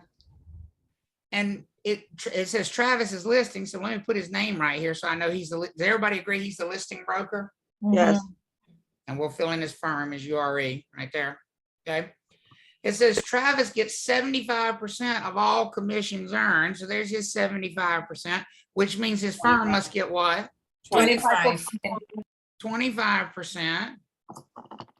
What is Travis paid? So here's my handy dandy highlighter here. They want to know Travis, and I got to start at 400,000. Can I make a path to get between the two? Yes. Does everybody agree that's the path between the two? Yeah. 50, 75. And as fast as you can type it in the calculator, you can answer it. 9,000. $9,000. $9,000. That's it. Oh, I got 9,000. $9,000. It's See what a I mean? miracle. It takes what could be a very complex question and allows you essentially just to fill a picture in and then throw the numbers at it. And listen, here's the nice thing about it, without even rethinking it, once you got it mapped out, could you pretty quickly calculate what his firm's getting paid? If I said, oh, by the way, how much is his firm getting paid? Could you do that one? Yeah. Right? Because you just make the same path, except you go right there. So you would type 400,000 times 6% times 50% times 25%. Travis, can you go back over the double single number business? I'm not sure where that comes into play. It is as simple as this. Anytime you have a single digit number, don't use the commission tree. Anytime you have a single digit number, that number simply gets multiplied times the sales price. When they give you splits and they say the listing firm is keeping 3%, don't worry about the commission tree. That 3% gets multiplied directly times the sales price. Okay. But when they give you the big numbers, 40%, 50%, 25%, 75%, that's when they want you to map it out like this. Okay. Because then you're working with just the 6% and following. So then what you're actually doing is 50% of this 6%. Right. That was my 75% question of too. that 50%. Okay. So it just depends on what they give you. All right. So because the total commission is 6%, that's a single digit, right? Right. So you multiply that times the sales price. And everything else just gets multiplied past that point, times the commission amount. Exactly. Okay, I see. All right. Okay. In other words, the only one of these numbers that's ever going to get multiplied times the sales price is the little one. Does that make sense? Mm-hmm. The single digit one's the only one that's ever going to get multiplied times the sales price. The rest of them come after that. How we feel about that? Take a look at this one. And I know if you look far enough forward, it's mapped out for you, but I want you to take a look at that one and see if you can come up with an answer for it or map it out. It says Elmer's a buyer's agent with EXP Real Estate and is working with his client to make an offer on a home listed by Sam of Remax 1. It says Remax 1 is charging the seller a 5% total commission on the sale and will retain 60% of the commission on their side, sharing the remainder with a cooperating firm. If Elmer is paid 65% of his commissions from his office, what will he make from this $375,000 transaction?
All right, does everybody agree with the way I got it mapped out here? Does that look familiar for everybody? Yes. And they want to know, what will Elmer make from this transaction, right? 48.75. 48.75. If Elmer is paid 65%, what will he make? So here's Elmer, and we got to go from the price down to him. So I got to go down through the 5%, and then I got to go to the right. That's 40%, and then down to Elmer, there's that 65%. And if I type all of those into my calculator, oops, that looks like 48.75 to me all day. What do y'all think? Yep. Does that visually help you do it? I think it does. Every time. I think it does. If you will get in the habit of doing those. Now, on your homework for tonight, you got a math worksheet. The first 6 are commission split questions like this. So that'll give you some practice with these. One of the other math pieces we need to talk about here in this chapter is something called a seller net. Net means after expenses are paid. When we talk about a seller's net, we're talking about the amount of money that the seller will walk away with at closing after they have paid off everything that they owe. So, I mean, an example of things they owe, which is a debit, by the way, at closing, we define that as a debit. We'll talk about debits and credits, several more times throughout the class, but just know that a debit is money that somebody owes at closing, whereas a credit is money that they're going to receive at the closing. Examples of things that would be seller debits at closing would be like paying off their loan. That's money they owe. Paying their share of property taxes. That's money they owe. Paying commissions. That's money the seller owes at closing. So all of those things are taken into account when we talk about the amount of money that a seller would owe. So I just wanted to kind of give you an example of calculating a seller net so that you've seen it. And it's really just subtraction. Honestly, it's not that hard. If you think about a seller net, so if you look at this question, and I just realized something that I'm going to have to help you with through this, because we haven't talked about excise taxes yet, which we will later. That's a result of restructuring the class. I forget that you don't have, when I use this example previously in the class, you would have had excise taxes by now. But when it says Chris is selling his home with the help of XYZ Real Estate, whom he has hired and agreed to pay a 5% listing commission on the sale. First of all, is that a debit? Is that something that Chris is going to have to pay when he closes? What do y'all think? Yes, it's a debit. For sure. Okay. It says at closing, he's going to have to pay off his outstanding loan balance of $282,530, as well as $2,400 for his share of the property taxes. And it says he's got to pay excise taxes. If the home sells for $315,000, how much can Chris expect to receive from the closing attorney after recording his deed? So basically what we're saying is, of that $315,000, how much will Chris walk away with? Does that make sense for everybody when we're asking about a seller net? Yes. Okay. So if we look at the debits that Chris is going to have and his credits, well, the only credit he has here is the purchase price. So he's $315,000 in the plus column. Does that make sense for everybody? Because your debits are, your credits are your pluses. So he's plus 315. Everybody good with that? Mm-hmm.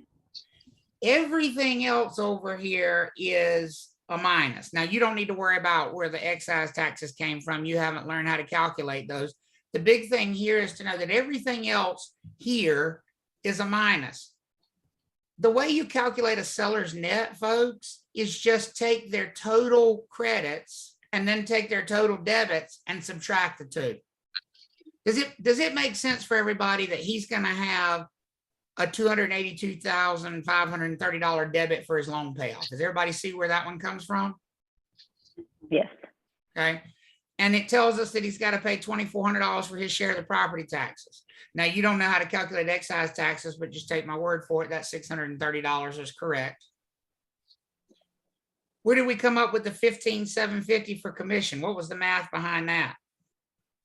5%. 5%. 315,000 times 5%, right? Mm-hmm. That's where that 15,750 came from. So that means we got total debits of 301,310. So basically 315 in pluses, 301,310 in minuses. So to come up with his seller net at closing, what do you think we're going to do? Minus. Just subtract those two. And that's a total net that he's going to walk away with of a whopping $13,690 after he sells that property for $315,000. Isn't that nice? Mm-hmm. No. Good for Chris. At least he doesn't own. That's true. It's not enough to go on and buy something else, though. No, he's not going to buy much of something else. That's for sure. He's going to buy Bitcoin and hope it goes up so that he can maybe buy a house. Do we all understand the basic idea of a seller net, though? Mm-hmm. Conceptually, it is literally just introducing you to the idea that sellers don't walk away with all this cash at closing. They have to pay off these things. They have to pay off, and what they're left with is their net. The reason I show you that is to introduce you to the next type of math, which you will see on the test. You probably won't see a seller net written just like this. What you will see is a seller net question asked in reversed. Basically, they're going to ask you how much someone would have to sell their property for in order to come up with a certain net amount. So look at this question, and I'll back up and I'll talk about how we're going to do it. It says Thomas is selling his home and needs to net $45,000. So talk to me about what that statement means. He needs to net $45,000. What does that mean to you when you see that? He needs to walk away Make that money. He needs to walk away with 45 grand, right? Yeah. Net, with 45 net. He's got to walk away with 45 grand in his pocket. Mm-hmm. It says he needs to net $45,000 on the sale after all expenses are paid. Yes. He's got to pay off his mortgage loan of $172,000, okay, as well as $1,200 in other closing costs. It says he's agreed to compensate his listing firm with 5% of the gross sales price.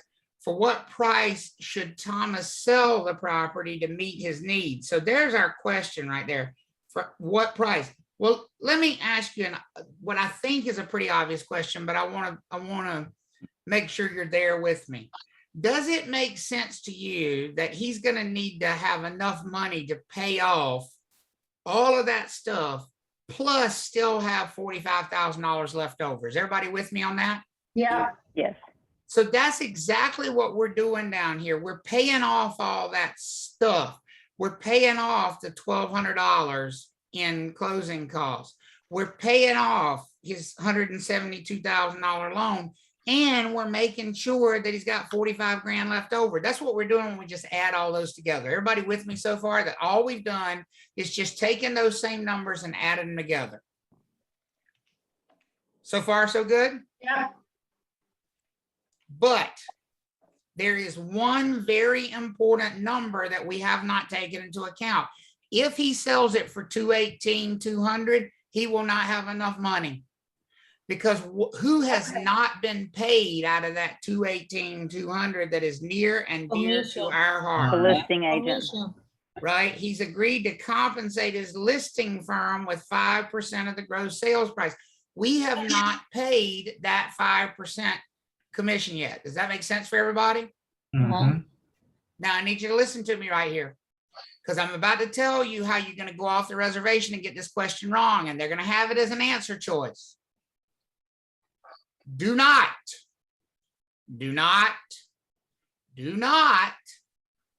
take that 5% and multiply it times $218,200. Remind me again, that 5% is supposed to be 5% of the what? Sales price. Sales price. Is this property selling for $218,200? No. No. No. So you cannot calculate the commission by multiplying that 5% times $218,200, because $218,200 is not the sales price. Is everybody with me on that? Yeah.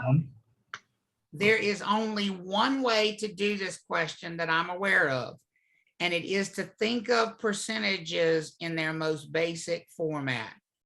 Think of the percentages as something which you can take a slice out of.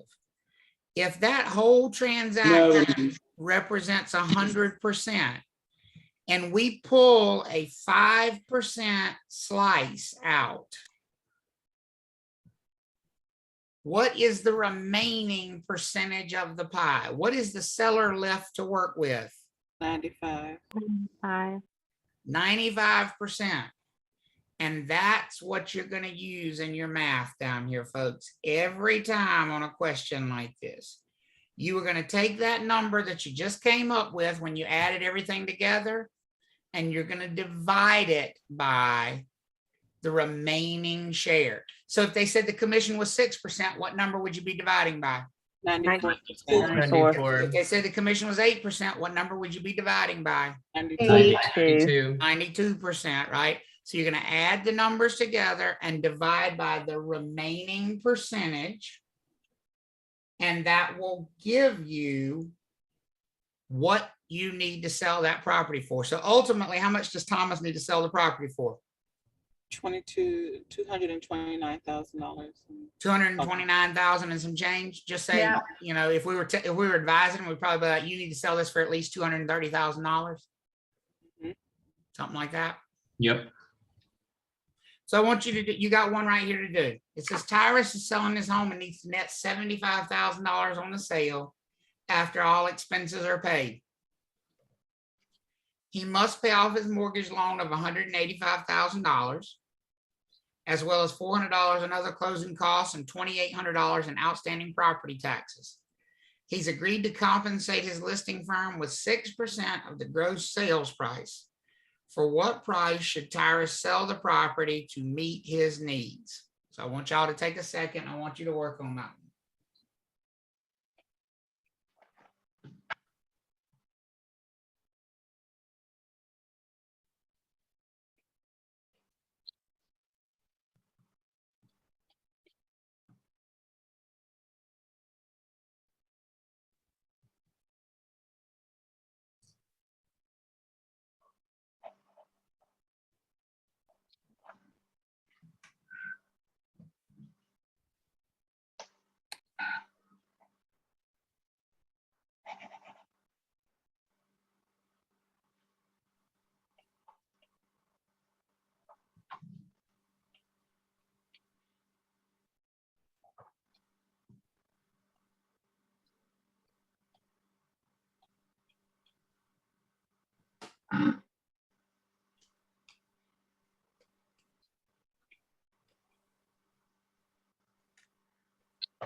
Take a look when you get done.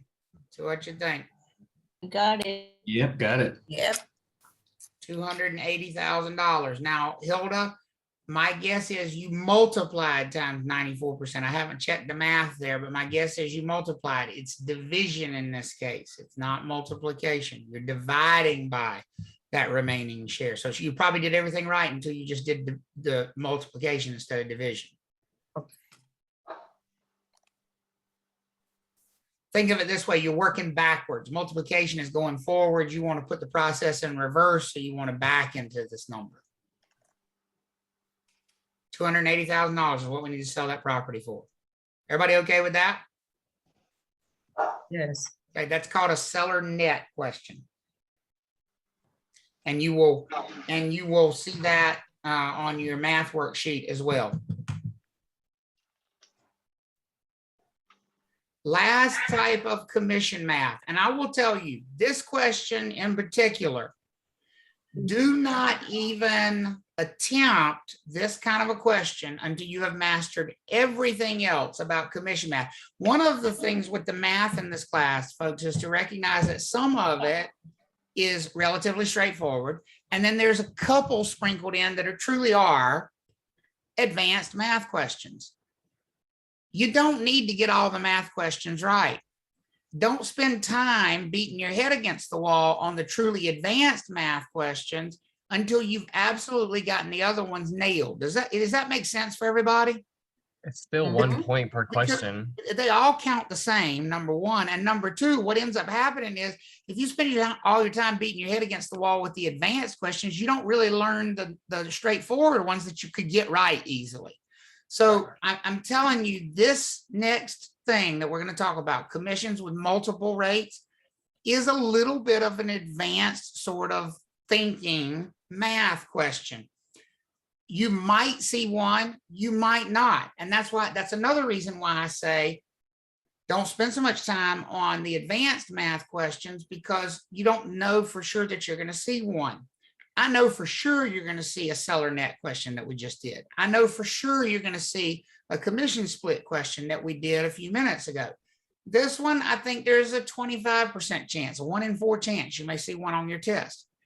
But I want to show you, for those of you who are like, if you're even like slightly struggling to this point of the math we've done today, you can click off right now and not watch this part. You can tune it out, because again, I want you to master what you're where you are. I want the math to meet you where you are. Don't feel like you got to do the most advanced questions, but you might be asked on the test to calculate a commission when we're charging multiple commission rates on the same property.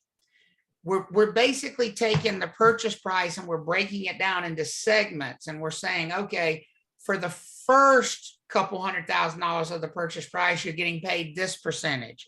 And then for the next few $100,000, you're getting paid a higher percentage. And then for the next $1 million, you're getting paid an even higher percentage. And so basically we just keep ramping it up. Is everybody following what I'm saying here? Right. Mm-hmm. And so, it's sort of like if you sent somebody out to, I don't know, pick up rocks for you. And you said, okay, for the first 100 pounds of rocks you picked up today, I'm going to give you $1 a pound. But then for the next 20 pounds, I'm going to give you $2 a pound. But if you go above 120 pounds, I'm going to give you $10 a pound, because you really went above and beyond. Same idea here, but we're doing it with purchase prices, and we're breaking it down into segments. So this is an example of the question. And then I'm going to show you the best way to break that down for test taking purposes. All right. It says D has taken a listing on a warehouse. The owner has agreed to compensate D's office. Wow, look at the typo. With the following commission structure. A 5% commission will be paid on any portion of the sales price up to 1.5 million. For any portion of the sales price that exceeds 1.5 million, an 8% commission will be paid. It says the property is sold for $3.2 million. Based on this information, what is the total compensation due? So here's the thing. How many commissions are actually going to be charged in this one transaction? Because I know we're going to add them together in the end, but how many separate commissions do we actually have to calculate here? 2. Does everybody see that? Yeah. Basically, we're going to have a 5% commission It's 8%. and an 8% commission, but we're never going to charge both rates on any part of the sales price. We're going to charge one rate on a certain part of the sales price and the other rate on the remainder of the sales price. Does that make sense for everybody? Yep. And so here's what it says. It says the 5% commission. So I'm going to use some color coding here. We'll highlight the 5%. Oops, sorry. Let me fix that. We'll do the 5% in yellow. Okay. It says a 5% commission will be paid on any portion of the sales price up to 1.5 million. And then I'll highlight a different color. It says for any portion of the sales price that exceeds 1.5 million, 8% commission will be paid. Everybody okay on that? Yep. So now, if the property sells for 3.2 million, are we going to max out that 5% commission box? In other words, are we going to get 5% commission on the full 1.5 million? What do y'all think? No, we give it for the first. No, we give for the first. Yes. Yes. It says the Yes. first 1.5 million. Ah, okay, got it. So are we going to max out that 5% at 1.5 million? What do y'all think? Yes. Yeah. Yes. Yes. So we're going to have 1.5 million Times 5%. times 5%. That's the first block. Does everybody see that? Yeah. Yes. Now, it says for any portion of the sales price that exceeds the 1.5 million, we're going to get paid how much? 8%. 8%. So now, here's the thing. Do we exceed 1.5 million? Yes. Yes. Yes. So we have. Are we going to get paid 8% on all of that 3.2 million, or have we already gotten paid on some of it? We've gotten paid on some of it. some. We got to subtract what we've already gotten paid on. Does that make sense for everybody? Yeah. Yes.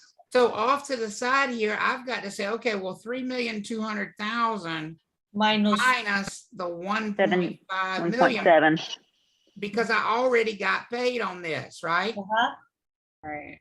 Yes. So what I haven't gotten paid on is 1.7 million. Does everybody see that? Yes. Yep. So that's what I'm going to get paid 8% on. Does everybody see where that number comes from? Yes. Yes. So now if I do those two commissions, 1,500,000 times 5%, That's 75,000. 75 grand. And then I do 1,700,000 136,000. Jesus Christ. times 8%. Yep, that's 136,000. And what do y'all think I'm going to do to come up with my total commission on that transaction? Add the two together. Together. I'm going to add them together. 211. Wow, I want that commission. Those are the closings I want. That's what I'm saying. That's what I want to work for. $211,000 in commission. Is that starting to click into place in your brain, right? That you're just breaking it down into little chunks and then adding the chunks together? Mm-hmm. Yes. I wish I could say that's the extent of it, but if, and this is why I say this is an advanced math question. If you happen to get one of these on the test, it's probably not going to be in 2 pieces. It's probably going to be in 3. And that's why I say you should only attempt this if you've got everything else mastered. Okay. So look at this question. It says Seth has taken a listing on a large tract of land. The owner has agreed to compensate Seth's office with the following commission structure. A 5% commission will be paid on any portion of the sales price up to $3 million. For any portion of the sales price between $3 million and $5 million, a 7% commission will be paid. If the sales price exceeds $5 million, a 10% commission will be paid on the portion of the price exceeding $5 million. So it's going to be nice if we get above $5 million, right? Because you get up there in that 10% range. Everybody good? See that? Mm-hmm. The property is sold for $5,400,000. Based on this information, what's the total compensation due? Now I'm going to tell you how I like to do this. This is where being greedy helps you in answering these questions before I go to the next slide. Which number do I like the best on this screen? The 10. 10%. Point, yeah. Right? Isn't that the one I like the best? Yes. I like that number. Here's the thing. That is only on the part exceeding 5 million. Could I do that piece first? Could I bust that piece out of there first real easy? Yes. Right? How much of that purchase price exceeds $5 million? $400,000. $400,000. Look at my math over here on the right-hand side. Doesn't that math right there make sense for calculating that piece up there at the top, the green piece? Yeah. That I'm going to earn commission at 10% on only that $400,000. Does everybody see that? Because I only earn that commission on the amount that exceeds $5 million. Does everybody, are you clicking in on that? Yep. Are we all good with that? Now, here's what I'm going to do. I'm going to go to the bottom end. I'm not going to work my way straight down. I'm going to do the top, then I'm going to do the bottom. What's the crappiest part of the commission here? 5%. The crappiest part is that 5% commission, right? Yeah. 5% commission will be paid up to $3 million. So am I going to get paid 5% on the full $3 million? In other words, are we exceeding $3 million? Yes. Yes. Does everybody see that? Yep. So there's my bottom one right over here. It's 3 million times 5%. Is everybody with me on that? Yeah. Now, the only other thing I need to do to be able to answer this question is say, how much have I missed in the middle? What have I not gotten paid on? Because I got paid on the first 3 million and I got paid on the last 400,000. Does that make sense for everybody? So what I'm trying to figure out is, how much did I not get paid on? How much did I miss in the middle? Well, I got paid all the way from here. I got paid up to here. So the only thing I have not gotten paid on, does everybody agree with that right there? The last 2 million, yeah. Which is $2 million. That's that gap in the middle. Does everybody see why I do it that way? Do the top part, do the bottom part, and then figure out the gap in the middle. I don't understand why you do it that way. Yeah, me either. Because when people start trying to work from the bottom to the top or the top to the bottom, they messy. forget what numbers to subtract. And for me, it's easier to say, okay, piece off the top, piece off the bottom. What am I missing in the middle? Yeah. Okay. I like that a lot better than the other one because, I couldn't figure it out for the life So of in me. the middle, does everybody see that we're missing $2 million? Yes. And they tell us that's going to be at 7%. Now that we've got all that blocked out, can we calculate those individual commissions? Yes. Right? And that's where we get 40,000 for the top box, 140 for the middle box, 150 for the bottom box. That's the one you really want to work on. How much is the total commission in that transaction, folks? $330,000. $330,000. Now, admittedly, that is a very advanced sort of math question. Do not get discouraged or freak out if that one doesn't hit you just right the first time. Don't get discouraged or freak out if that one never hits you. You're only going to see like 8 or 9 math questions on the test. This one, you probably only have a 1 in 4 or 1 in 5 chance of seeing. Make sure you got the ones that you know you're going to see nailed down first. Okay. No, it's not, Seth. Sorry. I was just curious. I'm It will going be to. though. I'm going to tomorrow morning. Okay. Something for y'all. And last but not least, well, last but yeah, also least, because we don't like this. We spent a whole day talking about agency contracts. We should at least spend like a minute or two talking about how we end them. How do we terminate these agency agreements? What happens when we want the agency agreement to end? Well, the best way for it to end is with us getting what? Paid, right? Having a closing, accomplishing the job. We call that full performance. Full performance is when any contract has been completed and both parties have done what they promised to do. However, there are a few things that I would say that for test taking purposes, you need to know, especially these two right here, especially those two right here. If the client dies before we have done our job, what happens to the agency agreement with that client? Terminate. It's terminated. If the firm goes out of business before the job has been completed, what happens to that agency agreement? It's terminated. If Summer, the listing agent for ABC Realty, dies before we find a buyer for that property, what happens to that listing agreement? Continues. Nothing. It will continue because the listing agreement was never with Summer. It was with ABC Realty. The firm, yes. Does everybody see the difference? Yes. Okay. So, but if the seller died, what would happen to the listing agreement? It's terminated. Terminated. Everybody okay with that? Yeah, we put a flower on top. Destroying the property, destruction of the property would terminate a listing agreement as well. So like, for example, think about the hurricane in Louisiana this week. You know, any of those properties, if you had a listing agreement, the thing about real estate firms, if you're a real estate firm in one of those towns and the hurricane comes through and destroys 26 of your listings, what happens to the listing agreements? All terminated. Terminated. All terminated. They're all Say terminated. goodbye. Completely gone. And that, folks, is it for not only section 3.5, but folks, that is it for agency.